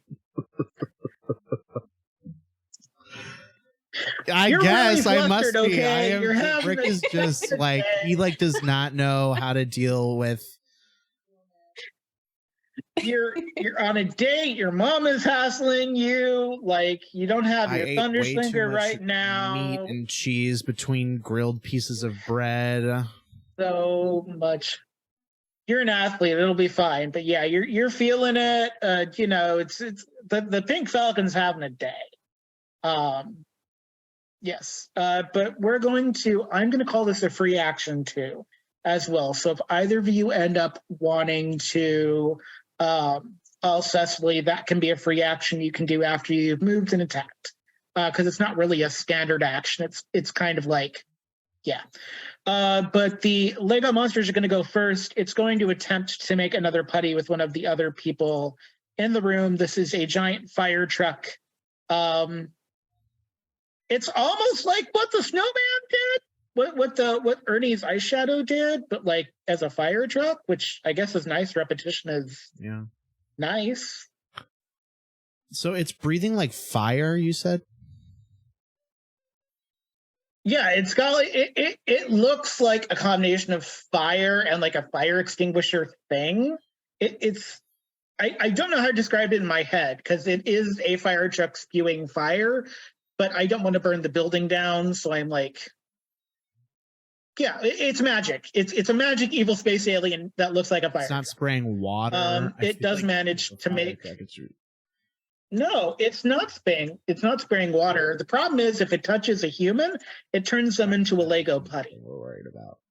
Which it has now done a third time. So there are now 3 Lego putties. And they are just here to torment people. And so for this, they use, they're just making themselves bigger and like freaking people out. Because they don't see you yet. That made it roll with a snag, but that made it roll with a snag. I don't care for that. So I'm just going to roll a d20 and take that. All right, they got a 4. So people are freaked out enough about other stuff. They're not really paying attention. Wayne is like trying to guard the Lego city in the back from the ne'er-do-wells.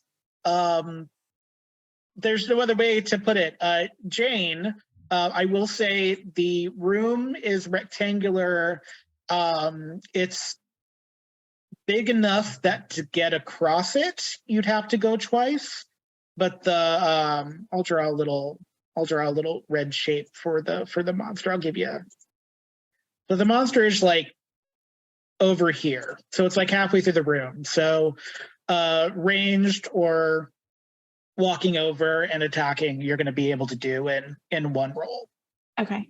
And we are like over here, is that correct? Or like over there? Okay. Yeah, you're right there. Yeah. Is it my turn? It is your turn. Okay. You got a 10. You were just literally one lower than the Lego putties. All right. Non-brick specific 8-bit pixel looking putties, which by the way, more disturbing than a classic putty looks. I am we still have our blasters, right? We still have our blade blasters. They haven't been destroyed. You do still have your blade blaster. Yes. I'm going to try to shoot it with my blaster. What are you attempting to shoot?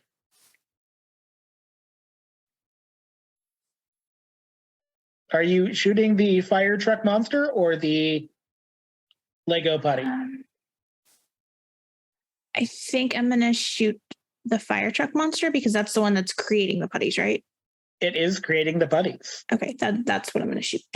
Please give me that targeting roll. The toughness on this is... It's not I got a 7. Okay, it's not going to meet. It's not going to meet the 18. But maybe I distracted it from making putties. Yeah, you did, because it can only make putties on its turn. Brick, it is your turn. You are in the same location as Jane, so you're right outside of the main room there.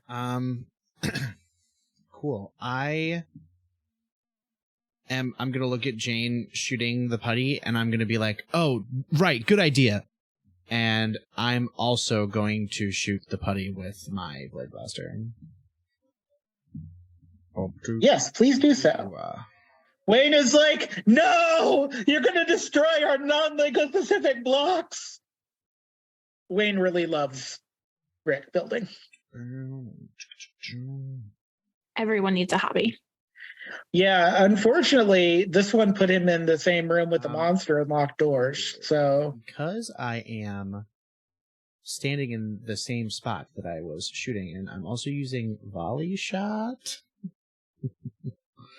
Which great is 3 shots at the same enemy. Great. I mean, you need to hit it with an 18 or higher, so that's calm down.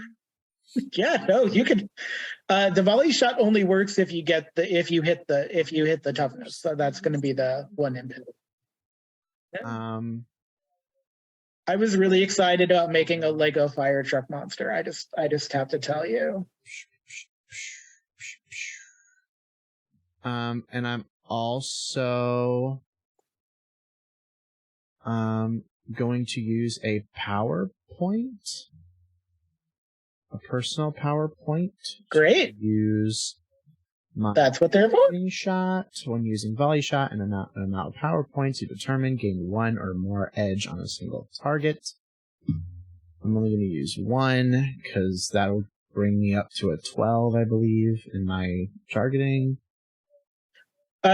So you can use more than 1 power point to go above, but once you hit that 12 on upgrading it, then you can only hit above that with special bonuses like penetrating shots. So you can go above 12 if you want to on this.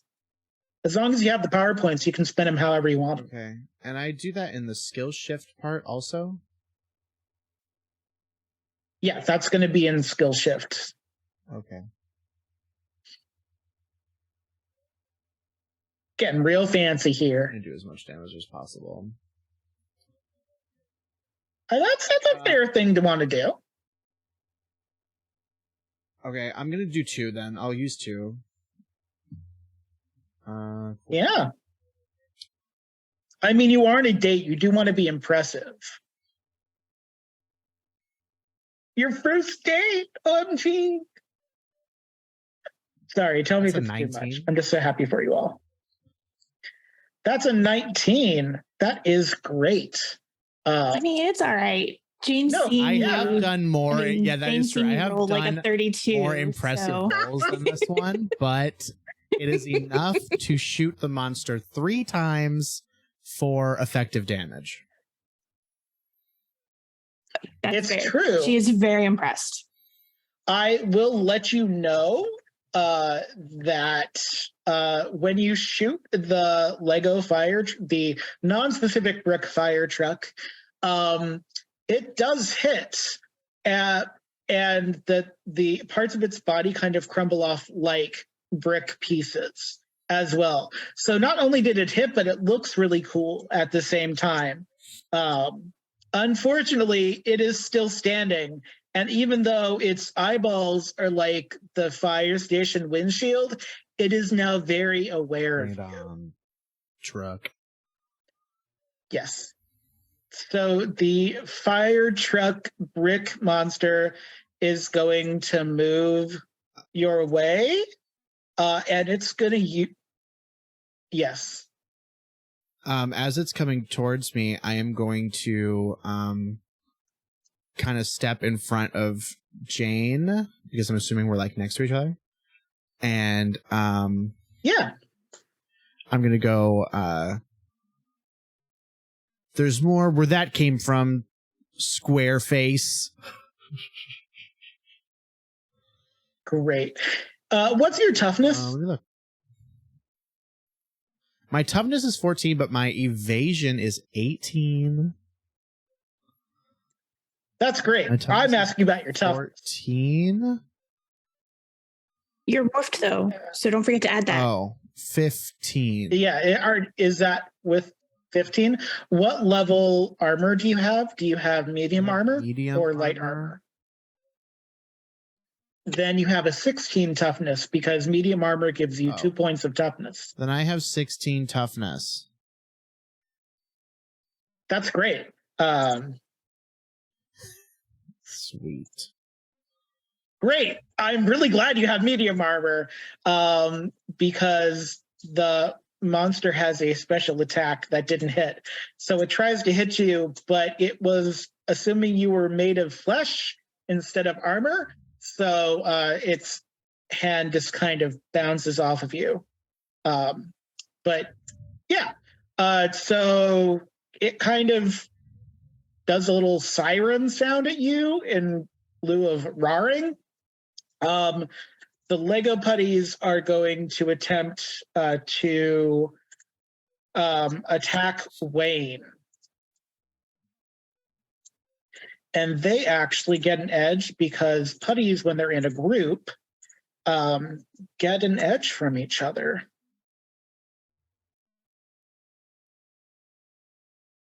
Oh, shit. Yeah, so the 3 putties kind of start beating up on Wayne, and Wayne is like, why? I love you. Please don't beat up on me. And he's human, but like they're made out of bricks. So it's not like being hit by a regular putty, but also kind of hurts. It's like stepping So Lego, but worse, probably. Yeah, on your face. Yes, it's like roll. It's like on your. Yes, it's that. Wayne is like, why? I'm your biggest fan. Why are you doing this to me, Jane? So targeting's not really her thing. She's not very impressive with that. She is going to. You said I could get over to it in one move, correct? Well, now you can get to the middle of the room, so you can be closer to Wayne, and you can always throw something as a blunt object, impromptu. But that's still targeting. If you're actually for throwing it, based upon how far you want to throw it. You could do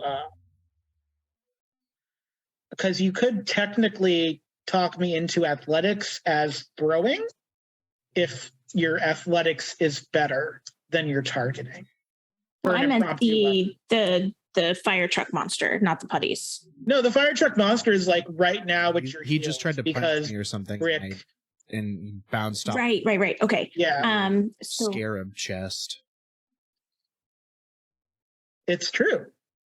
Okay, so I'm gonna try to stab that with the blade blaster. Great. That's a finesse. I'm much better with that. Okay. Hopefully. Okay.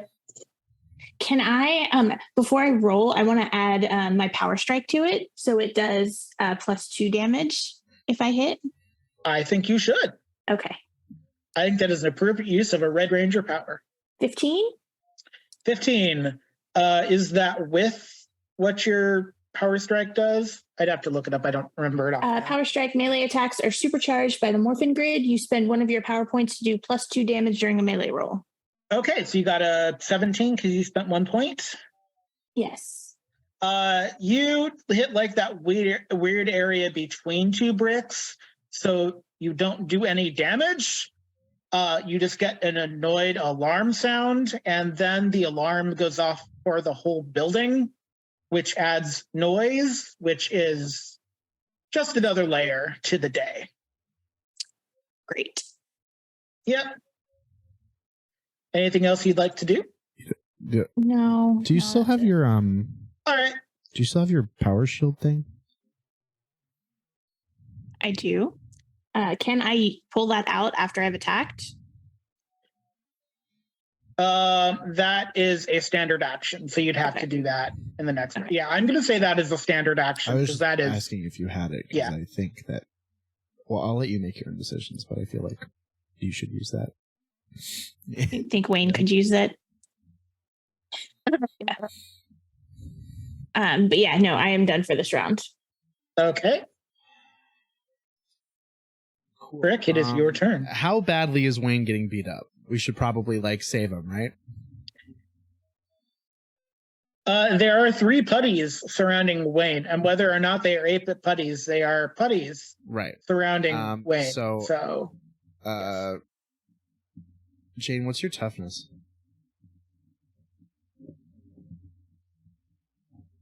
My toughness is 17. Okay. I am going to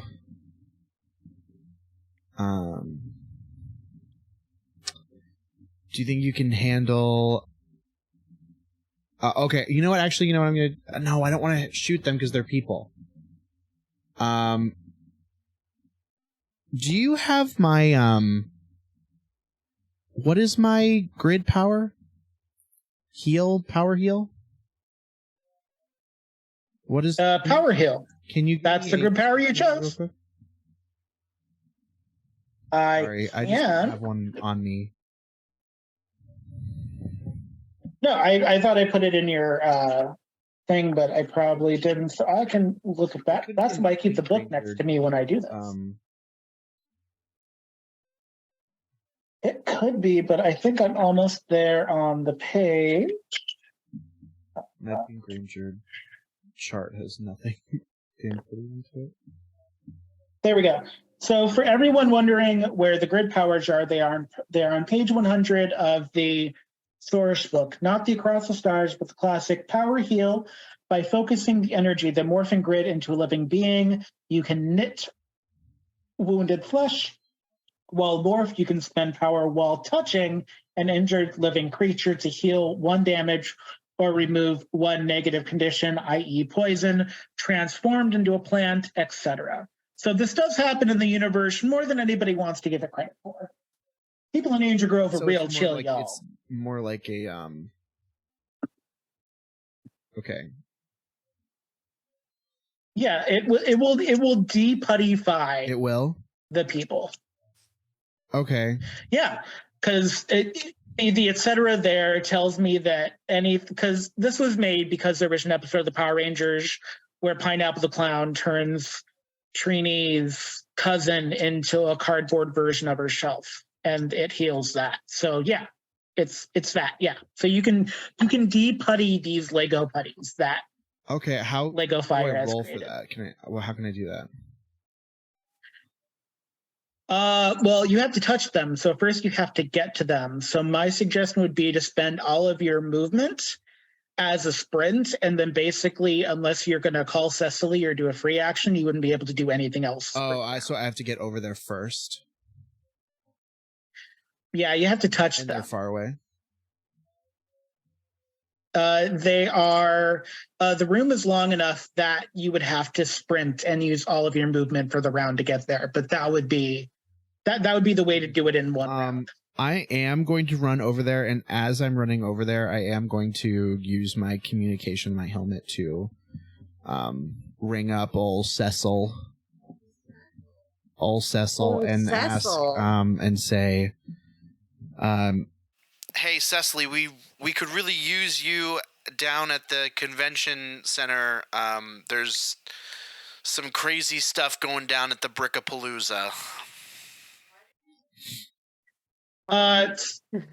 Yeah, so we're actually going to have that be a conversation because Cecily, you are still in public, and it's not instantaneous. Your thing does chime with the communicator chime because you're not wearing your helmet. So what do you want to do, Cecily, now that you've just we're playing this like you just acquired this marble, and then your communicator goes off, which doesn't seem ominous at all, by the way, Cecily. I am going to step off to find somewhere like I can talk privately. Yeah. They have bathrooms. There's nobody in the bathroom. I'm going to go to the bathroom.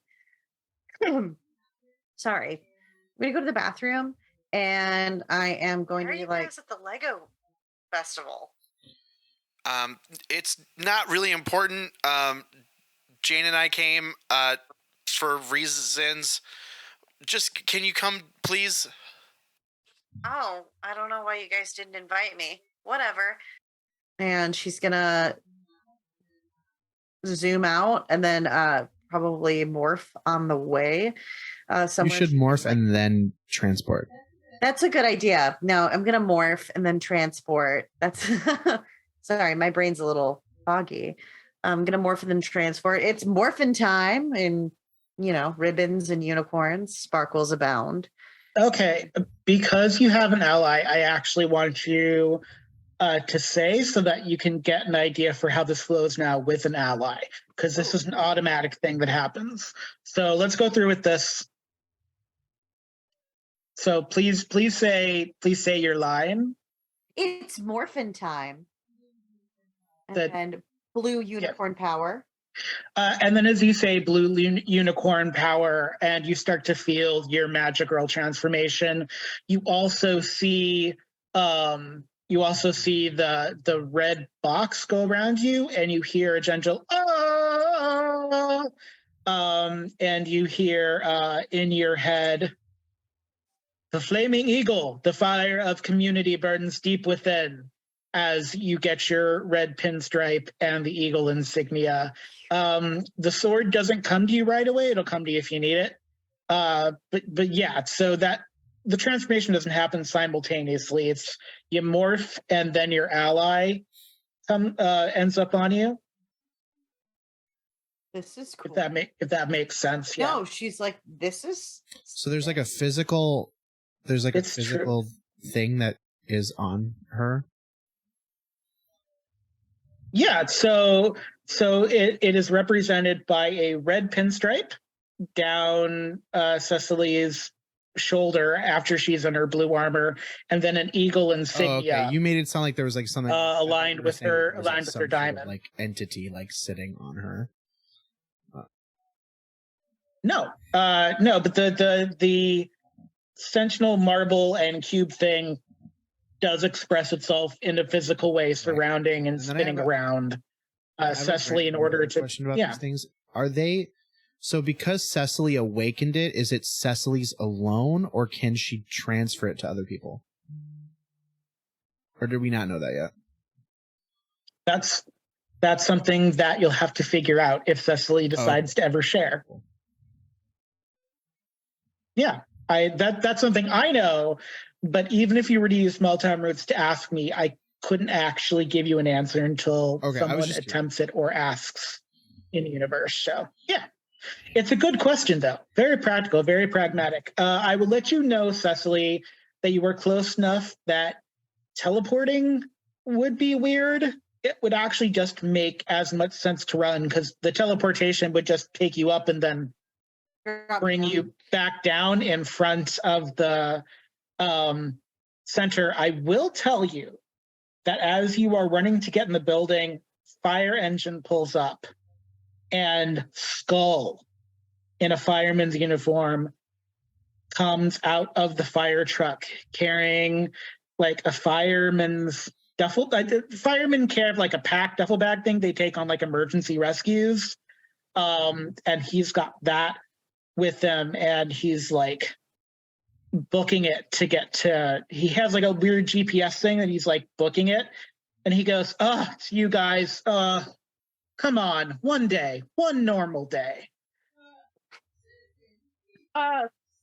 Citizen, please step back. Take care of yourself. Okay, I'm with the I'm with the fire department, so who would let I'm not just a citizen. Fire department. So Cecily, you're going to run there. The doors are locked when you get there, and Skull is somewhere behind you. We're going to come back to what happens, and we're going to go back inside to the Lego monster, who is going to attempt to turn Jane into a Lego putty because it doesn't know any better. It really thinks this will happen. Putty, so please don't do it. Please. Oh no. I just want to say, if I do, I did save you last session from being a snowman, so I expect the favor to be He doesn't do repaid. it.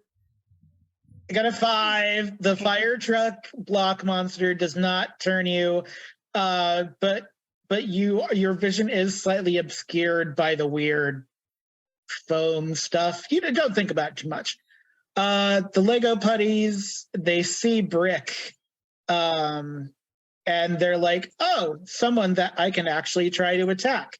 And so the Lego putties are going to try to punch you, essentially, Brick. Because that's what putties do. Oh my god. That's a 24? Does that meet your toughness? Of course it Brick, does that meet your exceeds toughness? it by quite a few numbers. So yeah, they one of them sweeps your leg out, and I'm gonna say that because there's 3 of them and they're feeding the energy off each other, they kind of you're prone. So it's gonna take 15 feet of your movement to get up, but you're where you want to be, so that'll be fine. But yeah, the putties they do a point of damage to your health, which doesn't seem like a lot, but there are 3 of them, and that should have gone very differently for you. You feel in your heart. Can I use a Or story some point for days you to- it's all you can do to laugh about it. That's not actually. I could use a story point if I wanted to try to reroll it higher, but I'm not going to do that because you have to stick with the result of the second roll. And I like that 24. I will like to say that my Scarab Shield, I gain a level in conditioning while wearing the shield, which is always when I'm morphed, I think.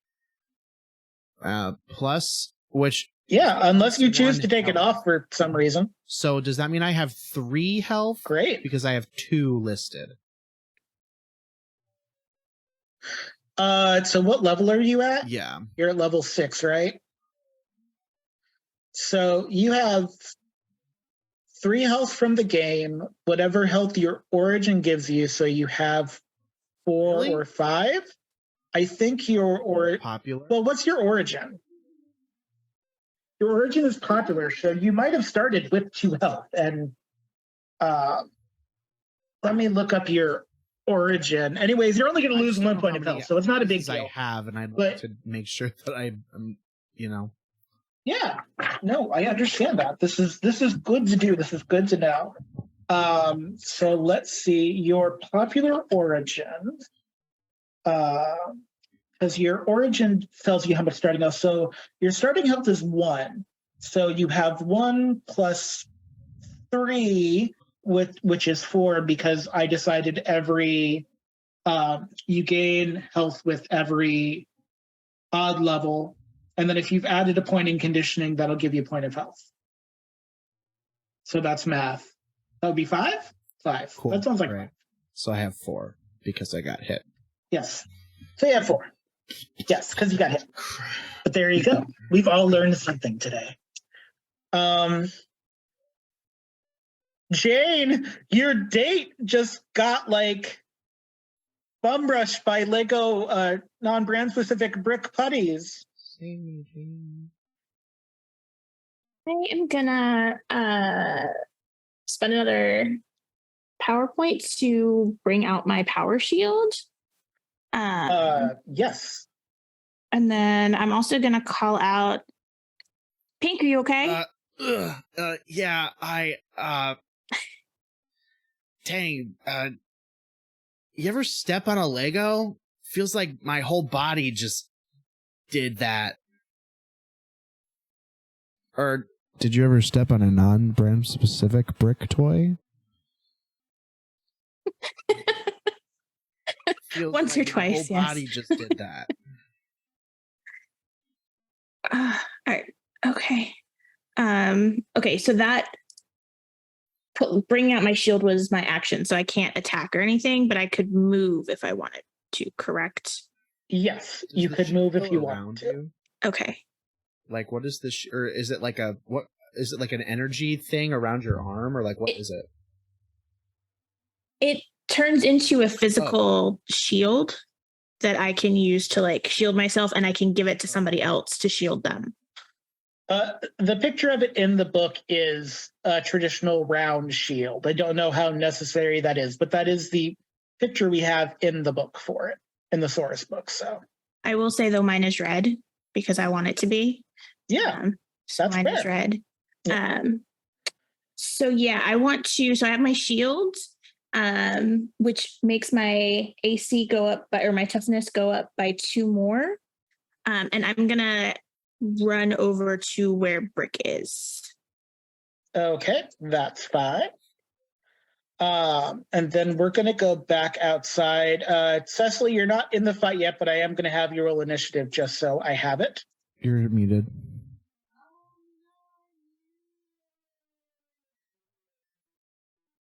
I'm muted. I'm not unmuted. Okay. I'm going to roll initiative. Yes, Does please. anyone notice that my arm keeps disappearing? I got a 21. You got a 21. And then I'm also, not because he's going to necessarily fight, but because I want Skull, I'm going to reroll that because I'm going to give Skull something, but I don't want him to have a 1. That just seems mean. So Skull's going to have an 8 for reasons. Don't worry about it. And so Skull is surprisingly fit, Cecily. You don't know if it's because he wears leather jackets all day, every day at school, so maybe it just like his body is acclimated to it, but he keeps up with you in your armor pretty well. You get to the door of this room that has locked because it's a fire door. I'm going to give you a free, there's not really like a handle. Okay. I'm going to go on in, but I'm just like, who let this clown be on the fire brigade? His daddy, probably. Okay. Well, I guess it's time to kick some very strange butt. The door is closed. You can't go. Oh, I thought you said it was. I'm so sorry. No, you're at the door and Skull gets there. If you'd like to talk to Skull, you can. You do not have to ignore Skull. Okay. She's gonna go. So what exactly got you into this predicament? Help. Skull is going to let out the longest sigh in the world as he starts unpacking his bag and go, "Don't worry about it. It doesn't involve you. Don't you have people to save? Isn't that your whole deal?" Fair enough. And she's gonna be like, well, do you got a battering ram? Battering ram? Do I look like a 10-year-old? But please, you were so eager to get here. Why don't you try something first, since it's so important to you? Well, I'm gonna try to like press some buttons to see if they'll open up the doors. There's no button. There's a little hollow diamond thing, or like a weird Allen wrench thing, but otherwise it's like a smooth, solid. It's made so fire can't get out of a room. So there's no like crack in it. It seems like one solid piece of wood if you're not like looking too close. Okay. One solid piece of okay. Should I try to punch it open? Sword it open? You can try whatever you want to. Okay. My brain. I'm gonna try to would I know at least which way the doors would open if they could open? No, but if you sword the door, it's going to open inward most likely. Like it's going to go the way that your sword goes. It's a fire sword. So, you know. Yeah. Okay. Yeah. Well, I'm gonna give that a little shot. I'm gonna try to sword it. And you're, the door. yeah. I mean, I don't know what to do. What am I It's just like missing? it's just a barricade in your way. You have to get through it somehow. So you gotta. I This know. isn't I'm like like, but I'm a- thinking this isn't like a. It's not a puzzle. you're It's just overthinking a- it. I'm overthinking. It's not. I'm a puzzle, it's overthinking just a it. thing in Okay, your I gotta way. sort it. Okay, I mean, I'm it kind of is a puzzle, but like, it kind of is a puzzle in its own way. yeah. Okay. What do I use for my sword? Sword is pointy, so it's going to be a finesse unless you're using it in its long form, which is a reach, which is its kind of like chain whip form. But you I are think it's gonna be next fast. to the door, so yeah, I would use finesse, not the reach. That is a 7, and so that is not going to do any damage. And Skull is just going to look at you and sigh and go, seriously, a sword? You know how heavy these doors are? And Skull produces like the weird Allen wrench thing and just like looks at you in the most annoyed look and goes, seriously, why couldn't you have disappeared instead of my dad? And then he unlocks the door with his like weird Allen wrench key. Oh, strike down for Cecily. Whoa, that was a pretty. That was into a the pretty door good I go story then. piece, I think. It was. Cecily's gonna go. I am so sorry. Thank you. Yeah. I don't know what you're sorry about, but is it just make it go away? That's what you do. Just make it go away. I got people to look after. Fear not. I will be. Fear not. What am I, 13?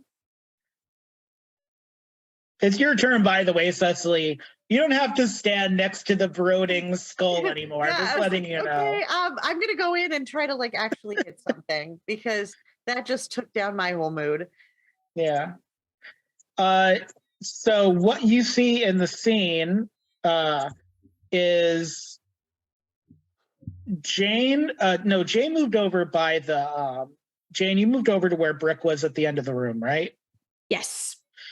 Okay, and the monster is actually, I can't move this, but the monster is closer to the door where you are, Cecily.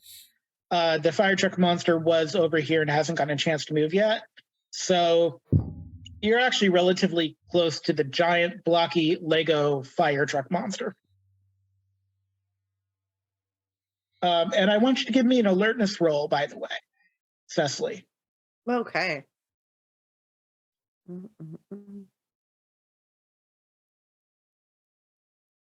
And then you can do whatever you're going to do.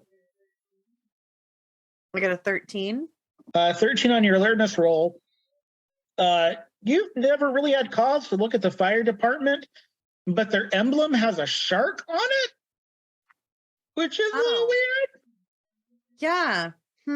Like just like that bead I have. Yeah, that's a little weird. Well, I'm gonna have to unpack that one later. But right now, I should probably hit something. So I'm gonna go and try to take out one of the putties with my sword. You're just gonna stroll past the black fire truck monster right there Don't at hit the the entrance. putties. Of I didn't. I was looking at it in. Okay, then I will. Yeah, but fire- Cecily doesn't know that yet. Still hit the truck that's in front of you. Okay, I'm There, the truck is right there. I added, so I can't get rid of that first block without so the fire truck right now is near the entrance where you are, Cecily. Okay, well, I want to go after this fire truck then. And I have a All weird right. chip on my shoulder because I feel like I was just dissed. It's true. Cecily came in through the door.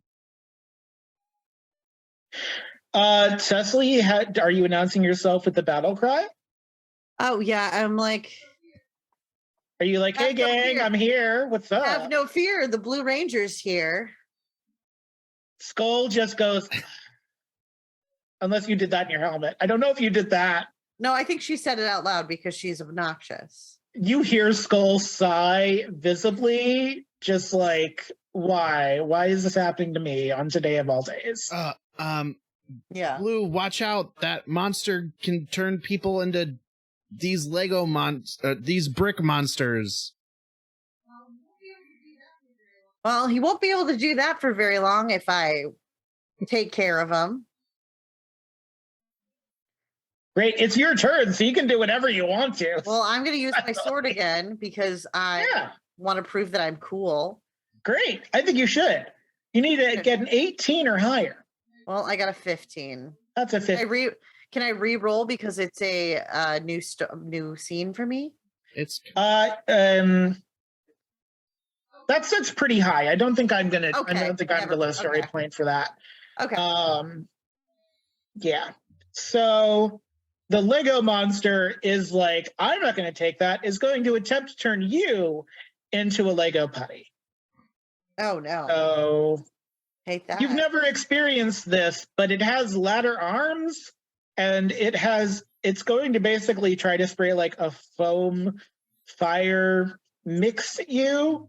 And even Skull is like, what's going on this day in this place? Like, why is this?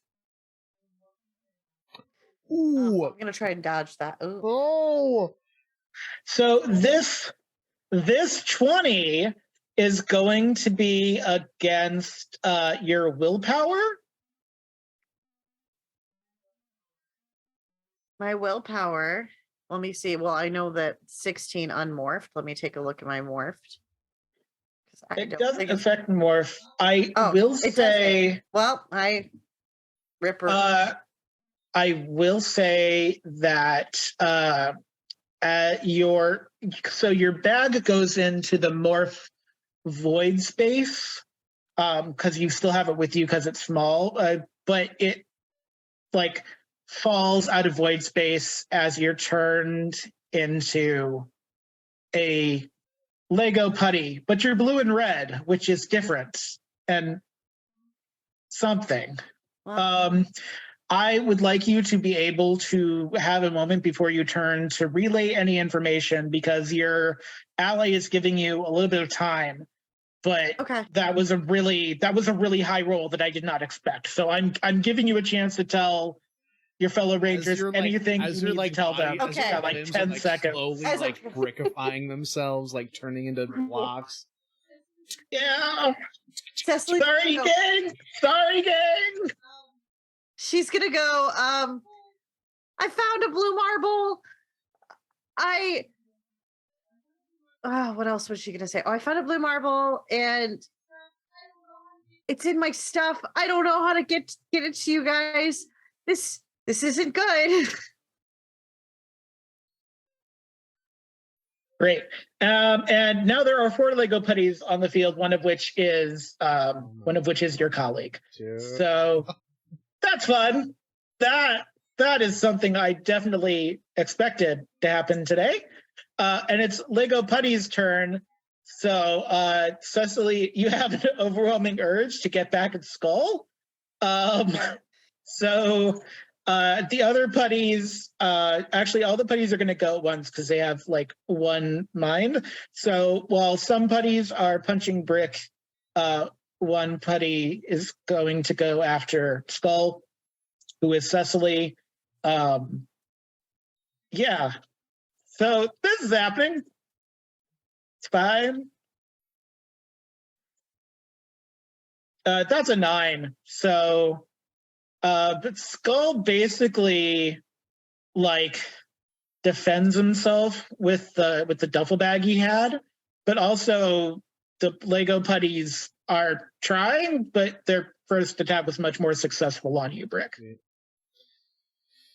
My turn. Almost is my turn. Is my turn? It's not your turn. It is currently Jane's turn. Jane, did you watch Cecily just get turned into a Lego non-brand specific brick putty? Not Lego. Lego, please don't sue us. She did, and this is not how she saw her day going. Yeah. You were on a date. You had a grilled cheese. Everything was going really well. good grilled cheese. Yeah. Had lots of bacon. You're going full. You're going full as told by Ginger right now, and that's not very crazy, sexy, cool. Okay. Okay. No one gets No, the as told by Ginger reference. That's fine. I did.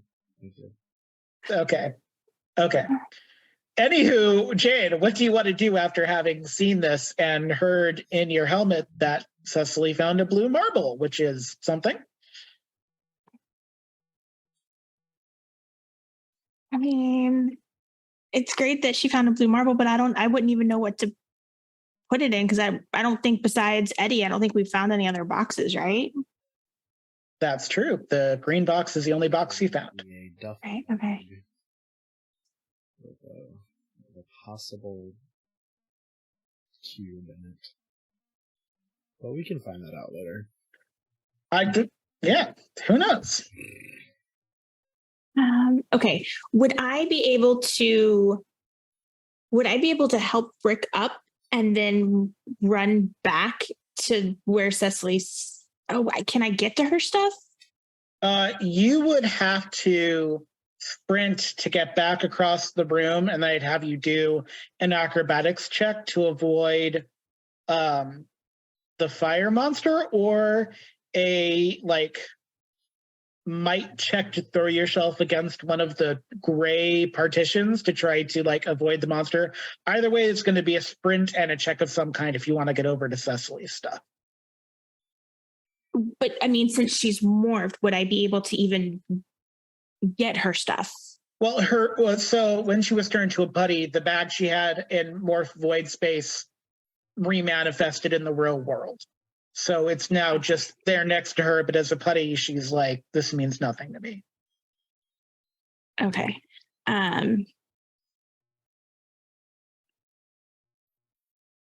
Okay. I want to help Brick up, first off, if I can do that. Once. If you want to sprint, you can't, because that is move plus your standard to double move, if that makes sense. Okay. And also you can ask Brick if Brick is, I'm allowing table talk here too. So if you want to ask Brick if they want help up or if they're going to get it, you can go take care of things. So you could communicate and make that choice. Okay. Do you need help? I think I can take care of myself. Go make sure the marble that Cecily was talking about is safe. We don't need that falling into the wrong hands. Okay, if you're sure. And then I would like to zoom over. Okay. Whatever I can do in this move, I would like to do in this move. So you get across the room, so you can either do an acrobatics to try to maneuver around the Lego fire truck monster, or you can do I think it would be a brawn act. Let me double check what it would be. So it would either be it would be a might, because might is pushing. And you could might your way through one of the flimsy fake wall things that you morphed behind earlier. That is what I would like to do. Yeah. A 12? That's a 12. Yeah, it's on a top track, so it's pretty easy to maneuver it around. Unfortunately, you do hit Skull, and Skull is very annoyed, but Skull's always annoyed. And it's a free action to kind of make sure you've got the bag and look through it. There is a blue marble in the bag. Unfortunately, psychologically, you are looking at Cecily as a brick-themed putty. So I don't know how your brain handles that. Right now, she's compartmentalizing, and she knows that she needs to keep what Cecily would want is for her to keep this marble safe. So I would like to, if I still have part of my free action, I would like to grab the marble. Yeah, you can hold it in your hand. Okay. Skull will look at you and go, well, thanks, at least I can get through now. Is anybody injured?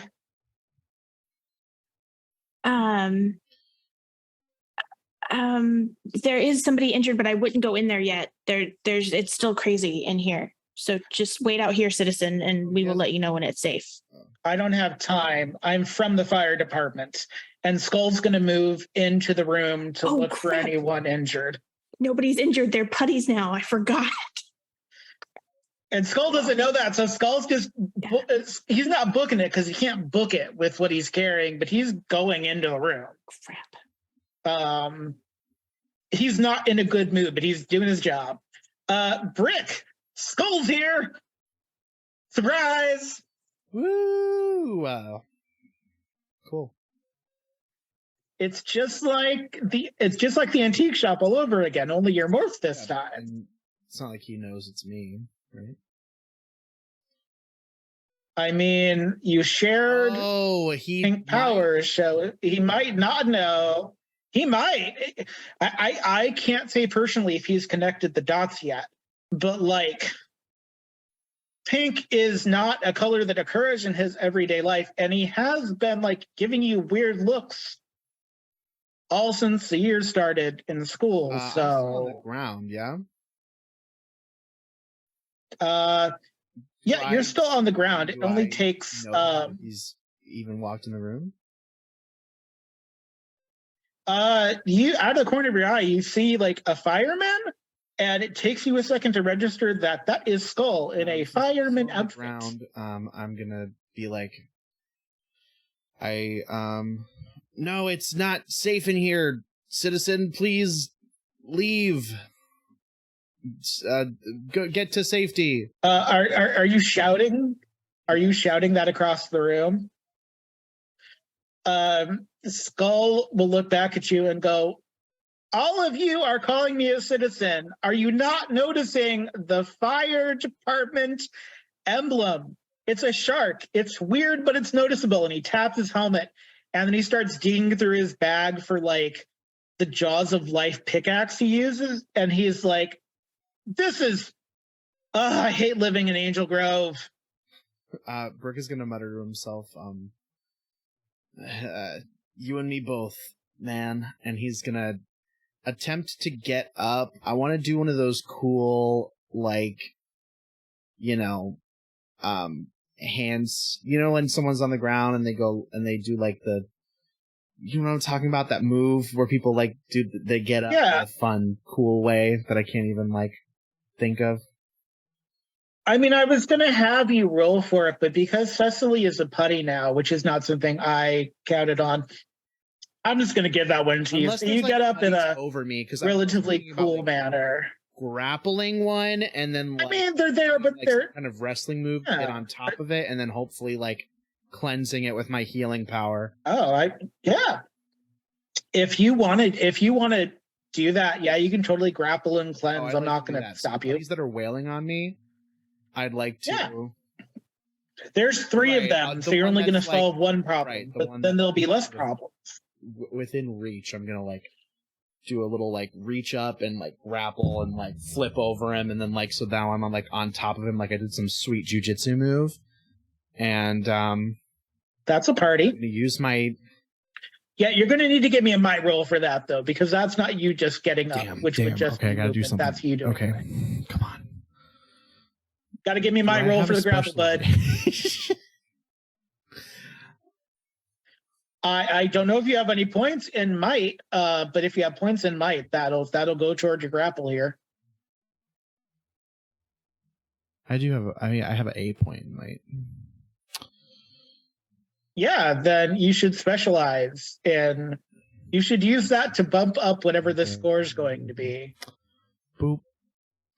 Bop. I'm always going to say yes. Please do specialize. Bajam. 16. That's pretty good. 16. That's great. Your power heal doesn't have a mechanic they have to push, so I'm going to say declaring it works. I do think it is attached, if I remember correctly, because I just gave the statement, so I'll double check, but I think it is attached to your personal Oh power dang! point. So That I will be can the only only save thing. 2 of them. Huh? Yes.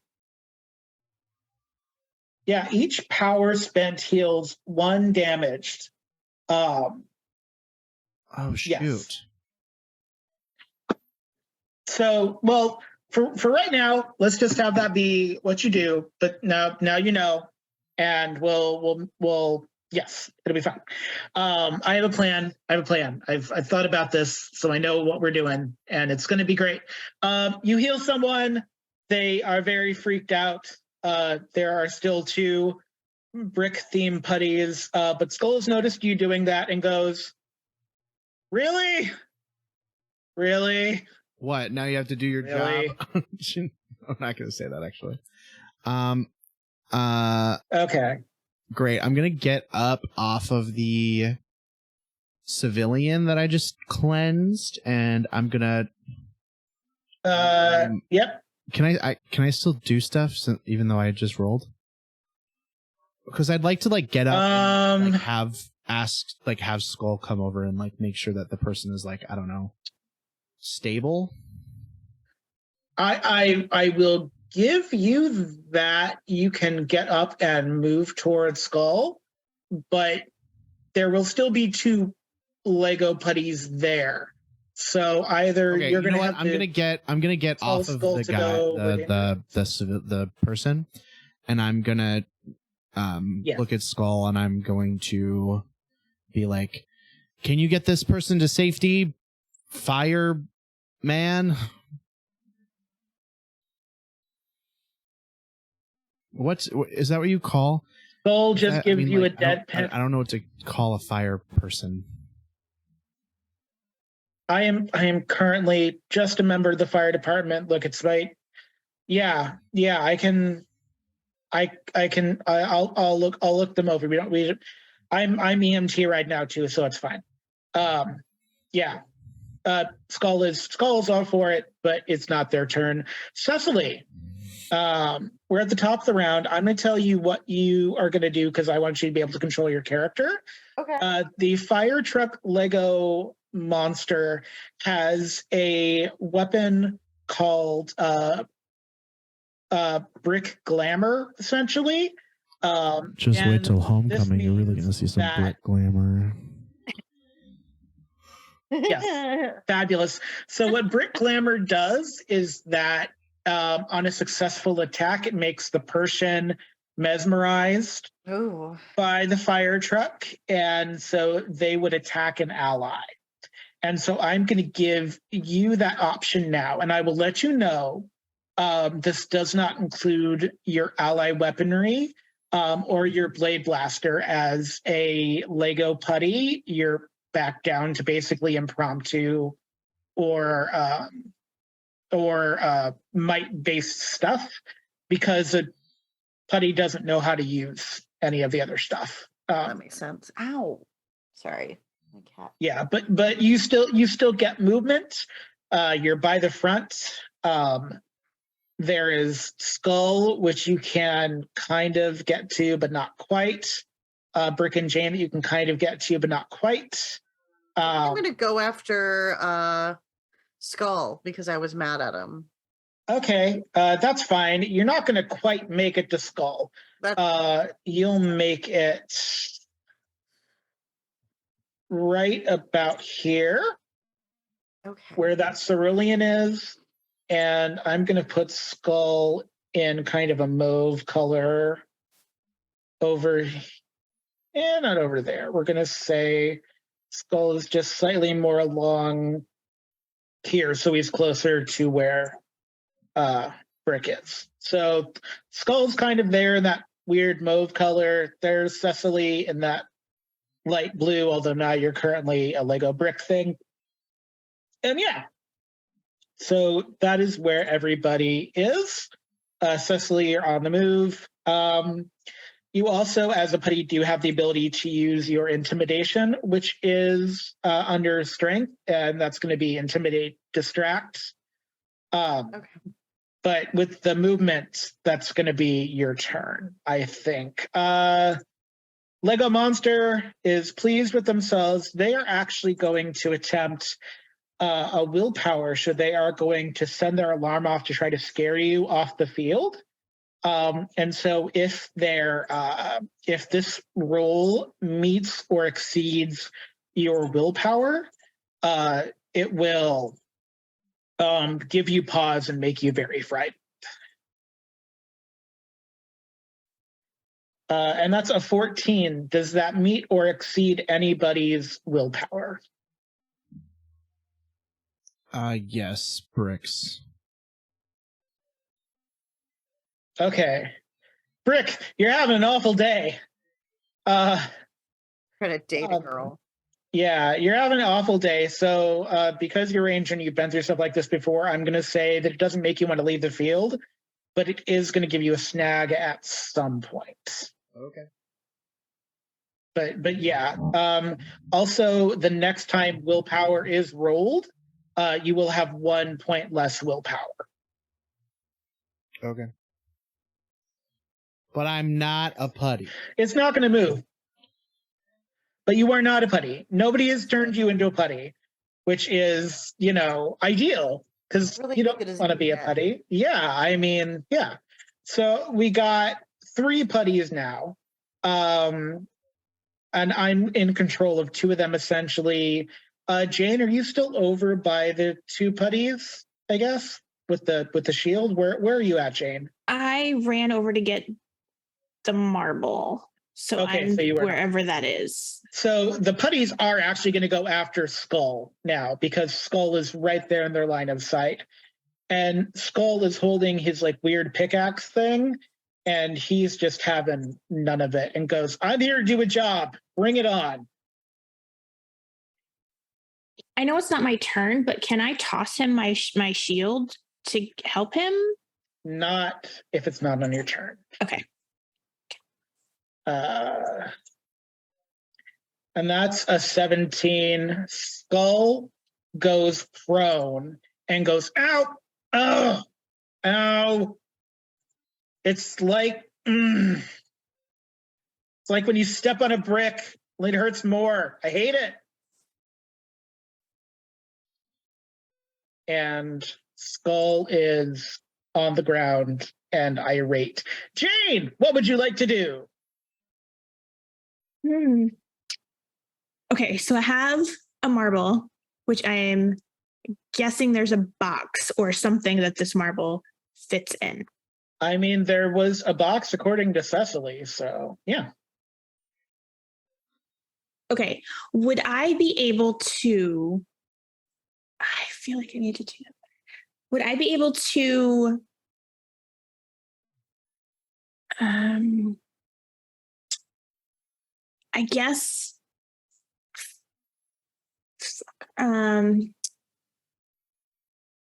Shoot.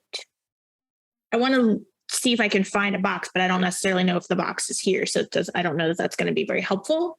If you can think of a role for sussing out the box, I'm all for it. But I also want to see if I can toss my shield, but he's on the ground now, so he might not be able to catch it. Yeah, definitely would not be able to catch it. I have not made up any stats for Skull, but Okay. he's now got 2 putties hovering on him, and you're farther across the room. You're way over there by the door, essentially, right? So you're pretty far away from that. That would be quite a toss for you too. Yeah. Okay. Okay. So what I think that I want to do, Cecily, when you found the box, how did you find the box? I don't remember. It was calling to me. I went into a room and it was glowing. Okay. Okay. Right? Yeah. Well, so you followed the marble, and when the marble Yeah. got closer to the box, it started to react. Yeah. There was a reaction. The marble was telling me that the marble and the box, they fit perfectly. So I was like, that's obviously where I need to put it. Let's party. Okay. It did not say "let's party." It's not a sentient box. No, but yes, no. but you get the idea. Yeah. It was glowing though, right? The marble did glow as it got closer to the box. The box itself did not glow, I don't think. I'm pretty sure it didn't glow. Yeah, so I have the marble in one hand and my shield in the other. Is the marble glowing? Give me a so basically each marble is a little different. I'm going to let you do a culture roll to see if you notice any changes in the marble. 20. So it was solid blue when you look at it last. It now has like little waves on it and like little tide pool, like it's slowly becoming more decorated, which is something. Okay. You're not sure, but something is happening. Are the waves going in a particular direction? No. They're waves. Okay. They're cool though. It's pretty cool. All right. So I am going to keep an eye on the marble and I want to make my way to Skull. Okay. So that roll I had you do does not count for movement or standard action. Okay. It's more of a any skill check you do is more of a free action, really. So you could sprint all the way to Skull. You just wouldn't be able to like do anything once you got there. Okay. Yeah. And there's enough room, so I won't make you do any check to get past Cecily. So that's up to you if you want to meet Cecily or if you want to go all the way to Skull. I want to go all the way to Skull. Okay. Can I keep a look on the marble though? And if the marble starts acting funny, I want to stop because I think I might be getting closer. So that's my goal, is to go to Skull unless I see something happening with the marble. The closer you get to Skull, the more the marble seems to have choppy waves. There's no other way to put it. So okay. So yeah, I will go to Skull.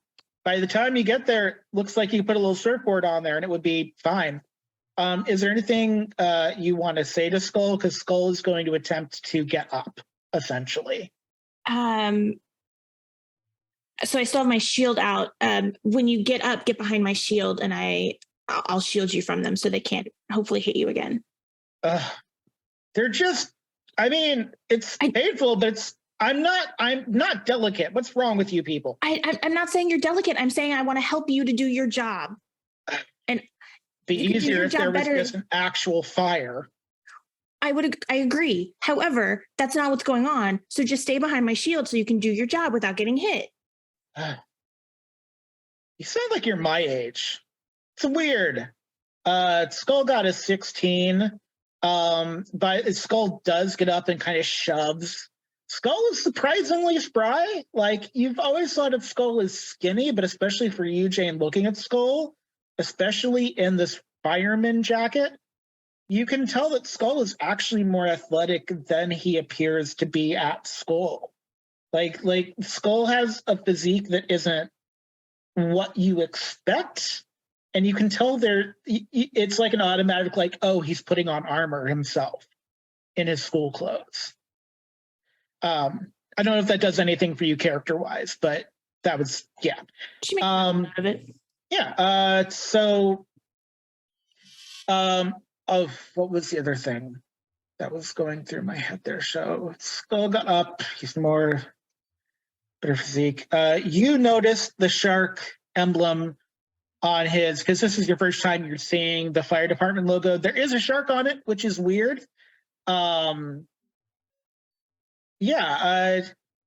Skull as well kind of side eyes the Pink Ranger as though he's trying to figure something out. But you're not sure how far Skull is getting there. Brick, you're being side-eyed by a very suspicious Skull right now, who definitely just stood up and is facing putties with you, which is, you're not sure how you feel about that, but there you go. Or maybe you feel a certain way. I don't want to speak for you. I think Is it my turn? Oh, It is your turn.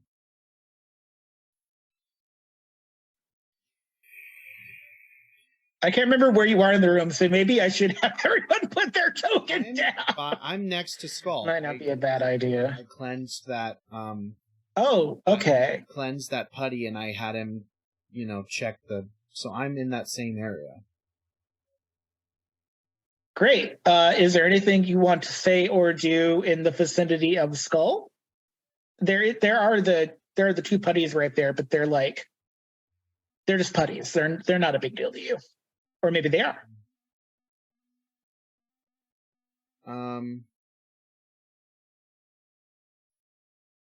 I feel like I wouldn't have known. Obviously the fire department has a shark on it, but the fire department's always had a shark on it, So I don't think that would even remotely mean anything to me, or it wouldn't put me on it. I wouldn't be that knowledge doesn't seem weird to me, I guess. Unless Jane has mentioned something about the marble changing, I would agree with that. So I'm not gonna try and I guess I'm just gonna say just you're holding what do I want to say to him? You're holding your own pretty well against these monsters. A little bit better than us, actually. Look, I've been in Angel Grove all my life. I'd rather just be fighting fires. And then Skull looks you dead in the eye and goes, look, I don't want to be doing this either. Be honest, I'd rather be at home. My dad's been gone for 2 weeks. So, what else are you going to do? There's still fires happening in Angel Grove. Is this, can I have a conversation while there's fighting happening? Yeah. This isn't So this is the way that a TTRPG differs, and this is something that some jams don't do, where they don't want table talk. But this is a plot point. This is an ongoing thing between you and Skull until you've made a move and attacked or done something. You could spend a moment having a conversation because mechanically, the putties and the fire truck monster can't go until you've done a thing, essentially. So you can make a choice. Okay.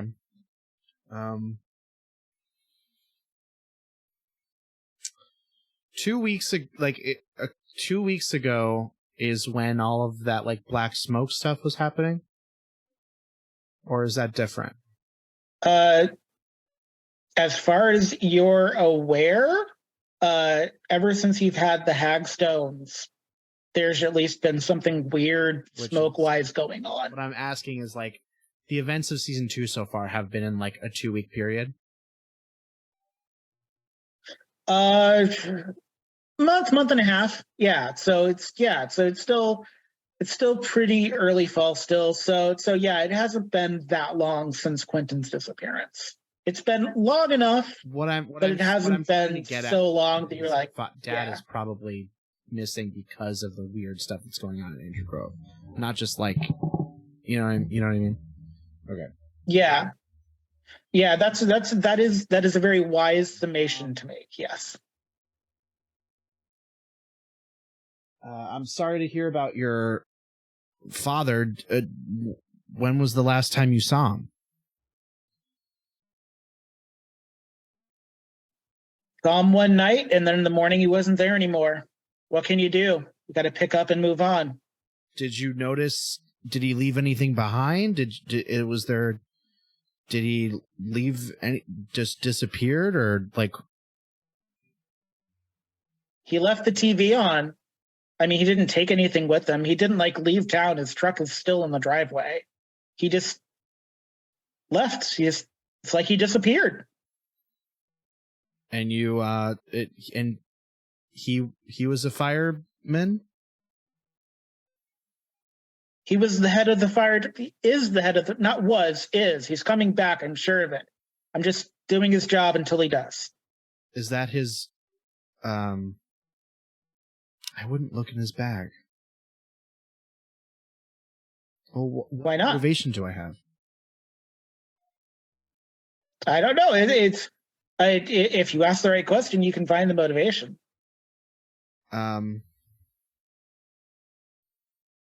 Is that his firefighting bag? This is the one we have for the station. Are you looking for anything specific? No, I was mostly just asking if like that was his dad's bag. Give me an alertness roll as you look over to the back. Well, we can mostly do it because that way. I was just asking like if he started doing the firefighting thing because his dad left, or if he has been doing this for a while. Oh. Because you have small tolerance, while you roll alertness, I'll give you this information. This is something that you just kind of know about Skull because essentially you and Skull have gone to school together your whole lives. You were there when his dad came in. He's the head of the Angel Grove Fire Department. You were there when Skull was like, before Skull really fell in with Bulk, he was like, not head of the 4-H, but he was head of like, it's not like an ROTC program, but it's like fire department community helper type stuff. So he was like head of that club until about 7th, 8th grade, really. So it's not super surprising to you, but to hear that he took over for his dad, when that must really mean things are going south somewhere, because there's no reason he should have to take over the whole department. Right. With this 10 and having known all that, you are doing cursory glance at the bag. There's some stuff in there that could be really useful. With that 10, I'll give you that you do see there is a blue box. You can kind of see, like you can see half of a blue box inside of there. Okay.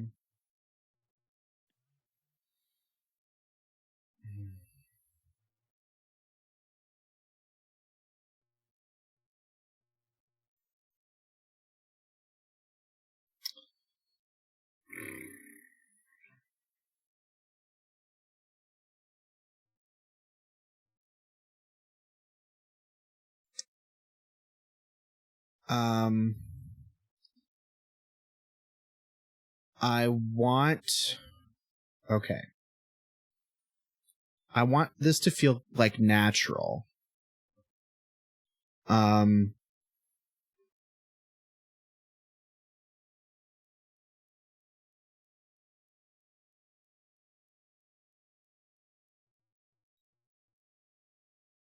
Okay, I'm gonna say to him, I'm gonna say, I think it's really brave that you've taken up such responsibility,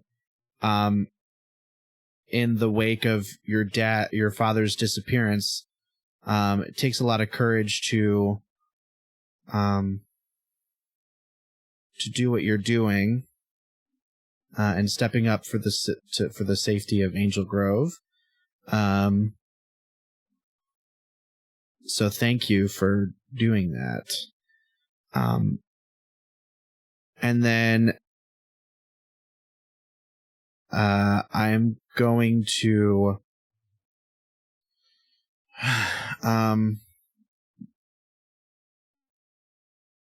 look in the bag and notice that there is that blue box in there, and I'm gonna realize that has something to do with the box that Eddy has and the box that Cecily had, and I know that Cecily had a blue marble, so I am going to see that and say, that blue cube in that bag, did that belong to your father?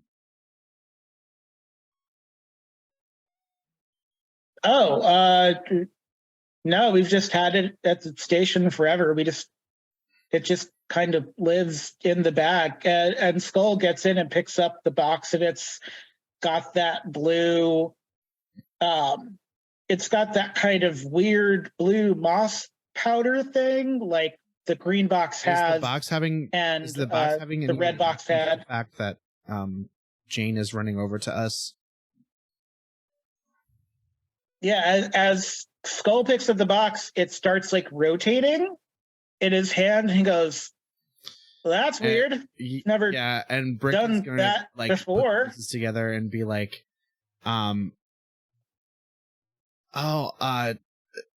I think this is a little bit more of our domain, and I'm going to reach for the box.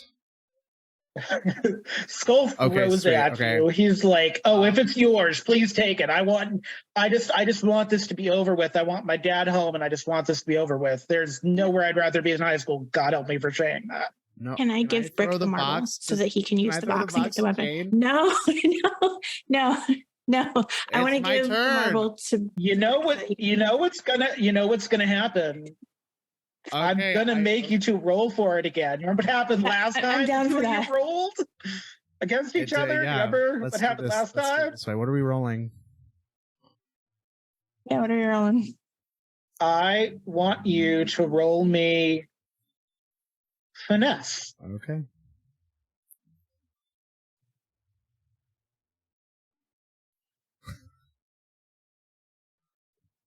$13. Brick, you got a 13.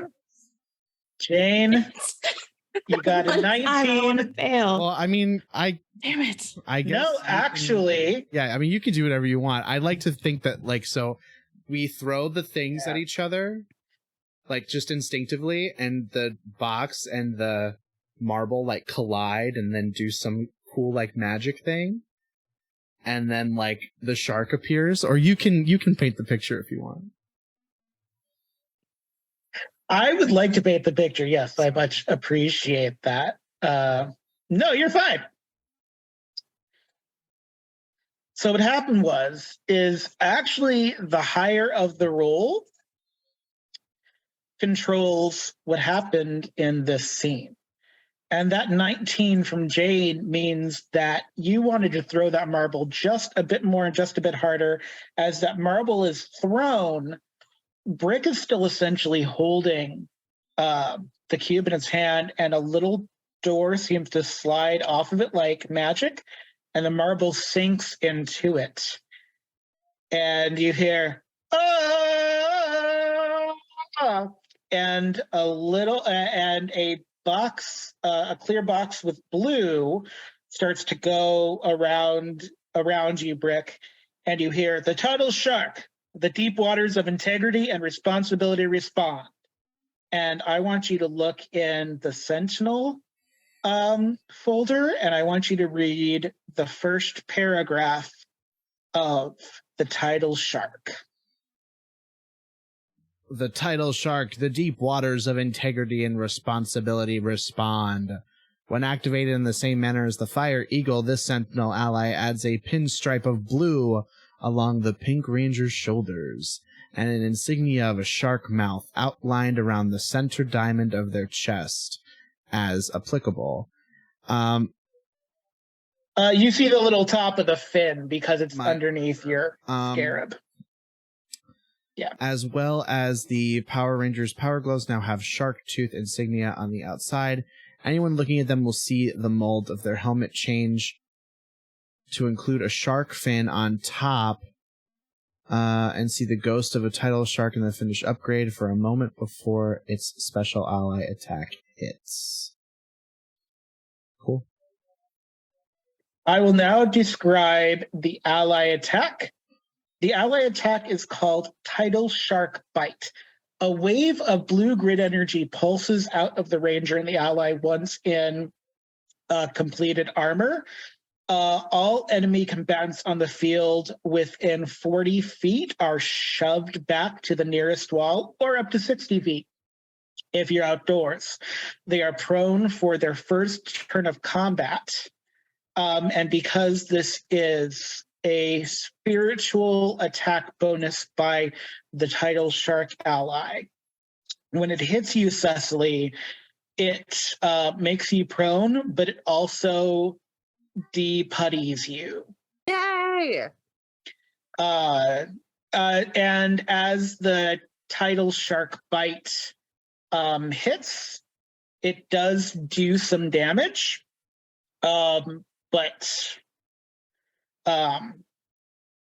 Yeah, so it doesn't send Skull flying.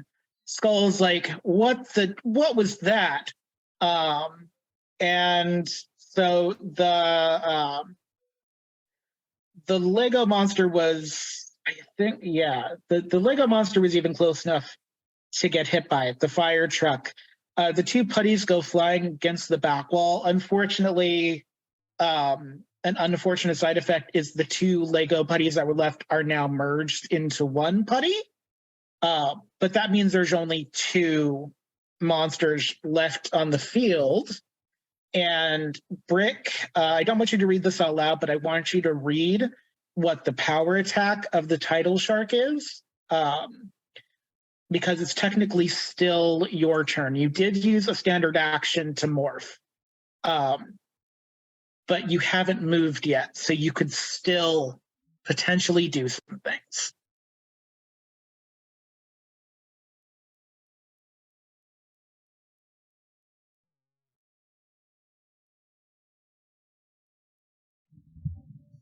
What is a grid blink? Grid blink is essentially like teleportation in this world. They just call it grid blink, but it lets you move on the field without being impeded by anything. That's pretty sick. Yeah, a couple of the villains have it, and I'm like, this is a lot for a villain to have. But yeah, this is actually something I was very excited to give someone. It does have its drawbacks, as you can read. Do you mind if I read it out loud, because that helps me better comprehend it? Yeah. Okay.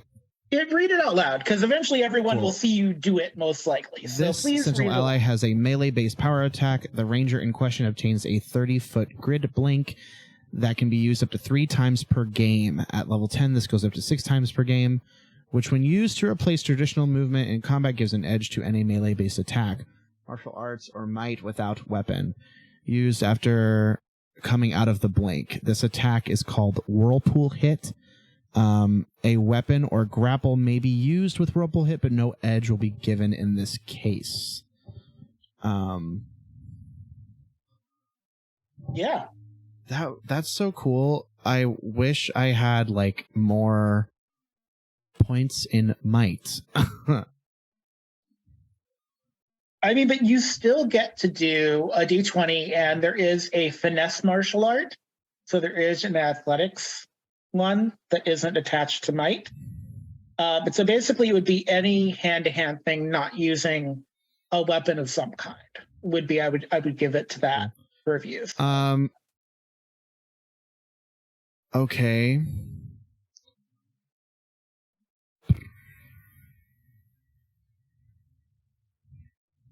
What do I want to do with this? Well, it's your turn, so you can do pretty much anything you want to. Does you this haven't push done anything yet, so. Did my wave push Cecily away?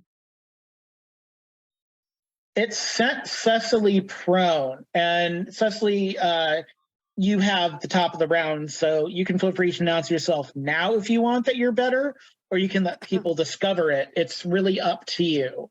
I think she's going to be like, as soon as she gets knocked out of it, she's like, and we're back. Well, no, you're still a putty, right? No. The spiritual wave de-puttied. I didn't hear that. Then never mind. I was going to blink over to her and save her, but never mind. I'm not going to do it. Are the other putties de-puttied because of the wave, or just Cecily? Just Cecily, because she's they were civilians, and unfortunately because this wasn't because of the wave, but just because they were made into brick putties, they've actually morphed into one weird two-headed putty. It's very unsettling to look at. You've never seen it and you want to never see it again.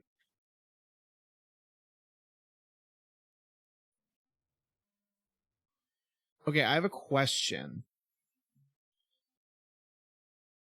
I have an answer. Hopefully. Who knows? Okay, so can I use this grid blink thing. I know I don't get an edge with weaponed attacks. Yeah. But can I use it like let's pretend that I use like my volley shot, right? And the grid blink thing. I can't use them at the same time. No, you cannot, because your I can't volley shot is part of a ranged attack. I can't move when you. So this is basically like this basically upgrades your movement. Yeah. So it here's my wouldn't other work. question. Can I do the 3 times? Can I do the 3 times thing all at once, or do they have to be separate? You can do the 3 times all at once because it's one roll.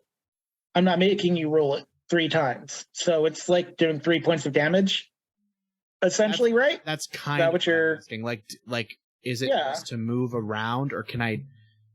You know how in like I guess the only way I can think about how this kind of looks is like, you know how in like anime or in like Dragon Ball they like hit a guy and then transport to the back of the guy and then hit him again and then transport back to the, you know what I'm saying? No, you just transport and then you would hit. So you don't get transport hit, transport hit, transport hit. It's like one you get 130 feet of movement. And then you come out of hyperspace like you're on the Millennium Falcon. Gotcha. Okay, so and like then you can attack. The blinking is adding to like my momentum of the hit, I suppose, right? Yeah, the blinking just means that you are whirlpooling through time and space. No one can attack you, and then you're showing up up to 30 feet elsewhere, essentially. Okay, I guess I'll go for it. I guess I'll use the what is this called? Whirlpool hit? This is called whirlpool hit. Yes, that's a mouthful to say, isn't it? Whirlpool hit. And I guess I'm gonna attack Brickhead. All right, so I'm just gonna explain what this looks like. So Brick, the tidal shark makes you feel not like you're underwater, but you have that lightness of like being underwater. You feel very like it's like when you're like really ready for a game and you're very warmed up kind of thing. And so you like go to run forward and everyone else looking at you at that moment sees like this little blur of white, like if you've ever seen a hurricane from like space that like NASA took a picture of. It's that blur of white and then you're gone, and then a blur of white 30 feet away and you appear right in front of the Lego monster, and you can roll whatever melee martial art might thing that you want to do, and just everybody that saw that. Can I roll finesse or no? Finesse has martial arts in it, right? Yes, finesse has martial arts. Right, that is something you can roll. Yeah. I will let anyone comment on that wishes to comment on what they just saw, by the way. Oh my well, gosh. that's certainly new. Yes, because it's the first time using it and I want to be super cool, please do re-roll it.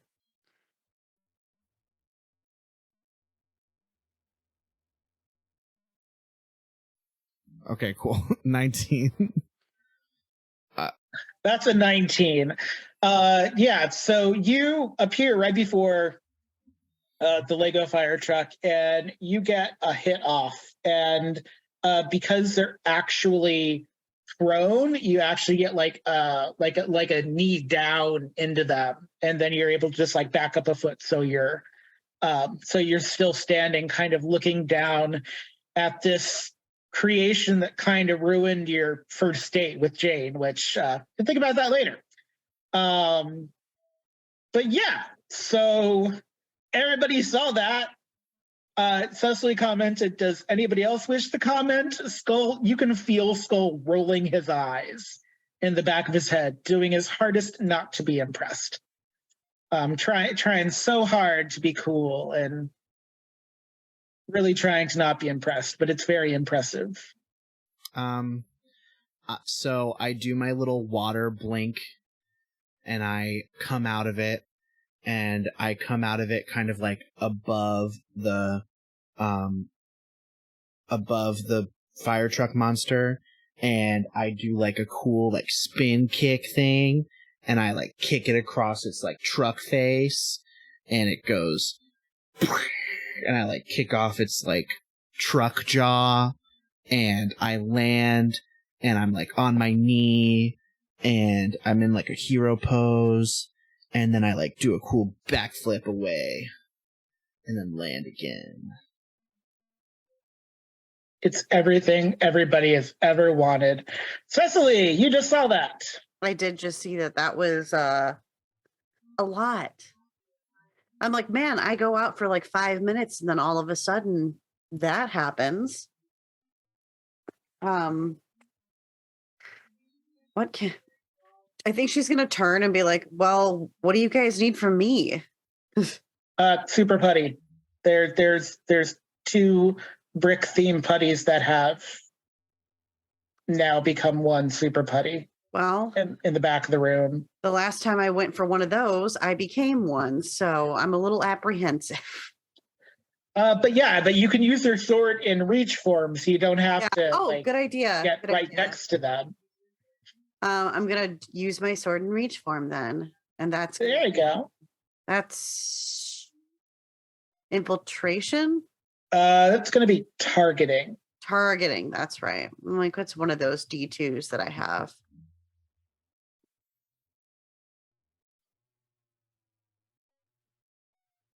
That's a 6. You go a bit wide, and Skull says, "Okay, now I do have to get the fire. Is your sword made out of fire?" Skull is exasperated. She's like, yeah, it's new. We're just getting used to each other.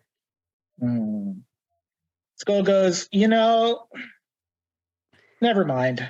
Just never mind. The Lego fire truck gets up and looks at Hugh Brick, and doesn't seem to be able to convey annoyance, but is going to try to turn you. Actually, it's not going to do that. It's going to try. It's going to get up and try to charge you. Actually, like it's going to try to like hit you with its ladder arms. So, what is your toughness? My toughness is Or no, brick, because it's closer sorry. to brick. Okay, we went through this before. My toughness is 14, but I get 2 for having medium armor, so it's actually Medium 16. armor. Yeah. Well, I got a 5, so Okay. yeah. Yeah, so that's fine. In doing that It turn, tries to hit me, and weird. and my water Yeah. blink ability just teleports me out of the way. You like moonwalk slide out of the way. It's very cha-cha smooth. So Cecily, that like weird super Lego putty thing has its weird forearms trained on Skull, and it's going to try to hit Skull, which is not very cash money of it. no, and I would like to try to protect Skull, even though he was kind of mean to me earlier. Well, Skull's got a lot going on, and Skull He was does. also just naturally kind of a dick. Yeah. All right, so actually that's going to be the same roll as that. So it's going to bundle over there and try to punch Skull. Oh my gosh. I Whoa. feel like That's a the 20. putties are fat tonight. Yeah, I mean, I'm as surprised as anyone else. Unfortunately, Skull is also surprised, and because Skull is not wearing a power armor, Skull does not quite get out of way in time, and Skull faints. So Wait, they're not going to enjoy that later. But the shield. I'm standing in front of him with my shield. Oh, you were standing in front of him with your shield. Mhm. Okay, so I'm going to say that he lets the shield take that, and he mutters "thank you" under his breath, and he brandishes his weird jaws of life thing. But now the Lego putties are right there. Jane, Ed, it is your turn as the mutant two-headed four-armed super putty is right there. I don't know how you feel about that, but Not good. yeah. I would like to stab it with my blade on my blaster. Great. Its toughness is 16. I got a 10. That's a 10. Yeah. You're getting really good at finding the space in between the bricks, but it's not everything you dreamed it would be, unfortunately. Could I re-roll that? Or We've because done the important thing in the battle. I'm going to let you re-roll it. If you can get a higher roll, if you can get closer to 16, I'll let you do some damage here. 16. You got a 16. You do some damage. Yeah, it's still a putty, so it doesn't have a great deal of health. It does stumble, and you knock some of the bricks loose, which makes you feel good. And then Skull's going to follow it up and try to cleave it. The Skull gets a 19 with their jaws of life and knocks the weird shoulder arm thing off of one of them. And Skull goes, I don't know if I should say Yahtzee, but I'll say Yahtzee because they're dice, Legos. What? I don't know. Well, I don't want to know what they are. I just want this to be over so I can go back to the firehouse. Us too, buddy. Us too. Yeah, but Brick, it is your turn. I am going to targeting. I'm going to shoot the monster again. Yeah. And I'd like to use my last remaining power point to add another edge to this. So hopefully we do a lot of damage with my volley shot. I'm going to have you go one better because it's nearing the end of the battle. It's not going to get bigger. I'm just going to give you all that. And so I want you to be very impressive with this. Whatever would be most impressive.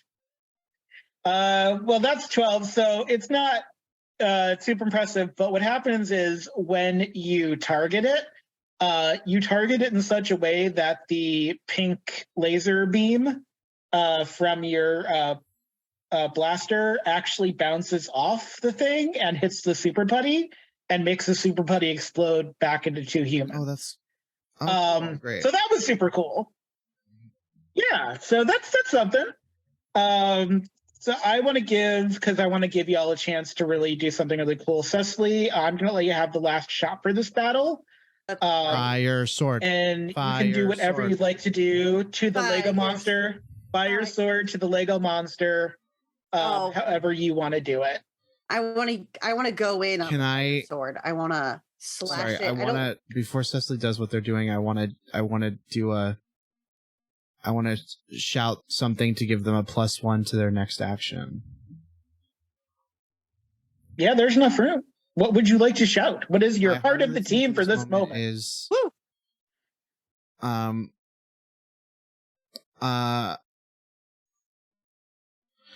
All right, Blue, show this bundle of bricks what you can do. And yeah. I'm gonna hit it with finesse. Fire sword. Fire sword. Fire sword. Oh, that's a 10. That's a 10. Yeah, we're gonna say that the battle might go on for another couple of turns, but you get some more practice with your fire sword, so you're gonna get better at it. It still looks really cool. Skull's trying hard not to be impressed, but at the end of the day, Skull's just glad when he can deactivate the fire alarm, and he looks at you, Cecily, and goes, "Please put the fire sword away inside the building." Right, Please right. put the fire sword away inside the building. And Skull's going to look at you and go, look, sorry for being a jerk. It's been a really long couple of weeks. Okay. Good job, weird superhero people. And then unless somebody has something else they want to say to Skull's going to pack it up and just go away. Skull just wants to go. We have theoretically ended this battle. We have theoretically ended the we're all battle, standing yes. kind of in a line like the Power Rangers do often. And as Skull is leaving, Brick wants to like salute to them and go, thank you very much for all your bravery. The Power Rangers salute you.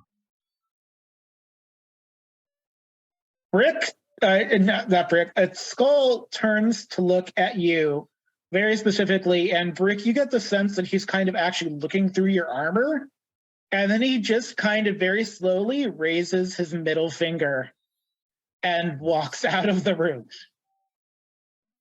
Yeah, he wasn't feeling it. I think on anyone else that probably would have been a much more well-received thing, but he was not feeling it.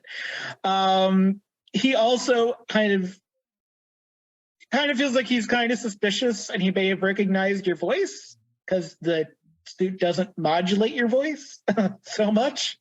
But yeah, so that is, unless there's anything anybody else wants to do, now that you've got 2 of the Sentinel allies unlocked, does anyone have any questions they want to ask each other? Any notes that you want to compare? Do you want to go back and get another mega grilled cheese or try Shalom Y'all, the Jewish barbecue place? I was thinking more ice cream, but that's just me. No, you can totally have ice cream. I mean, the second Brooke's going to get home, your mom is going to be interrogating you about what you did today. So Brooke can just, oh yeah, geez, it's going to be great. Cecily's going to be like, so what were you guys up to? Jane is just gonna look at Brick and just wait for his answer. Just hanging out, and then getting into trouble like we always do. Oh, okie dokie. And she completely doesn't catch it because I don't think she understands romantic social cues. I want you to give me, there is a role for this. Cecily, I want you to give me a persuasion roll to see if you get what is going on. Oh, let's see, because I have absolutely no specialization. Is this the only social you don't have a specialization in? No, I don't have any streetwise either. Everything is in animal handling and performance, which, okay. It's not going to help you here. Well, performance maybe, but this is definitely persuasion. This is about romance and truth, which is persuasion. I don't know why it didn't do anything when I picked it. Well, you did streetwise, so... I hit the wrong thing. Oops. Yeah. Do it again. One more time. Once more with feeling. It was like being weird when I was doing it. Okay, I got an 8. I didn't do much better. You got an 8. Yeah, Brick's being like a little weird, but like, I mean, it was also kind of a long and stressful day, and also Skull's a fireman, which is gonna have to think about that. I don't know if anyone. I was a putty for a little bit there. Yeah, you were also a putty. That's also something to think about because now maybe you're also catching the fact that you took a heart out of a putty, and if you were a putty, you might have actually killed somebody. Oh no, it's existential crisis. That's going to settle in, but that's something to think about that you did in season 1, most definitely. But yeah, is there anything anybody wants to trade notes on or anything before we end the episode? I think Cecily's going to end up like either talking to Jane or even just eventually just texting her and being like, "You good? You seemed weird." Jane is planning on texting Cecily too because she has no idea what somebody would wear to a homecoming dance, and she's going to need assistance with shopping. Who's not going to know? Your dumb we're friend all gonna, Cecily. Since Jane wants ice cream, we're all gonna like walk towards the ice cream thing, and Cecily is gonna kind of like be in front of Jane and Brick, and Brick is gonna lean over and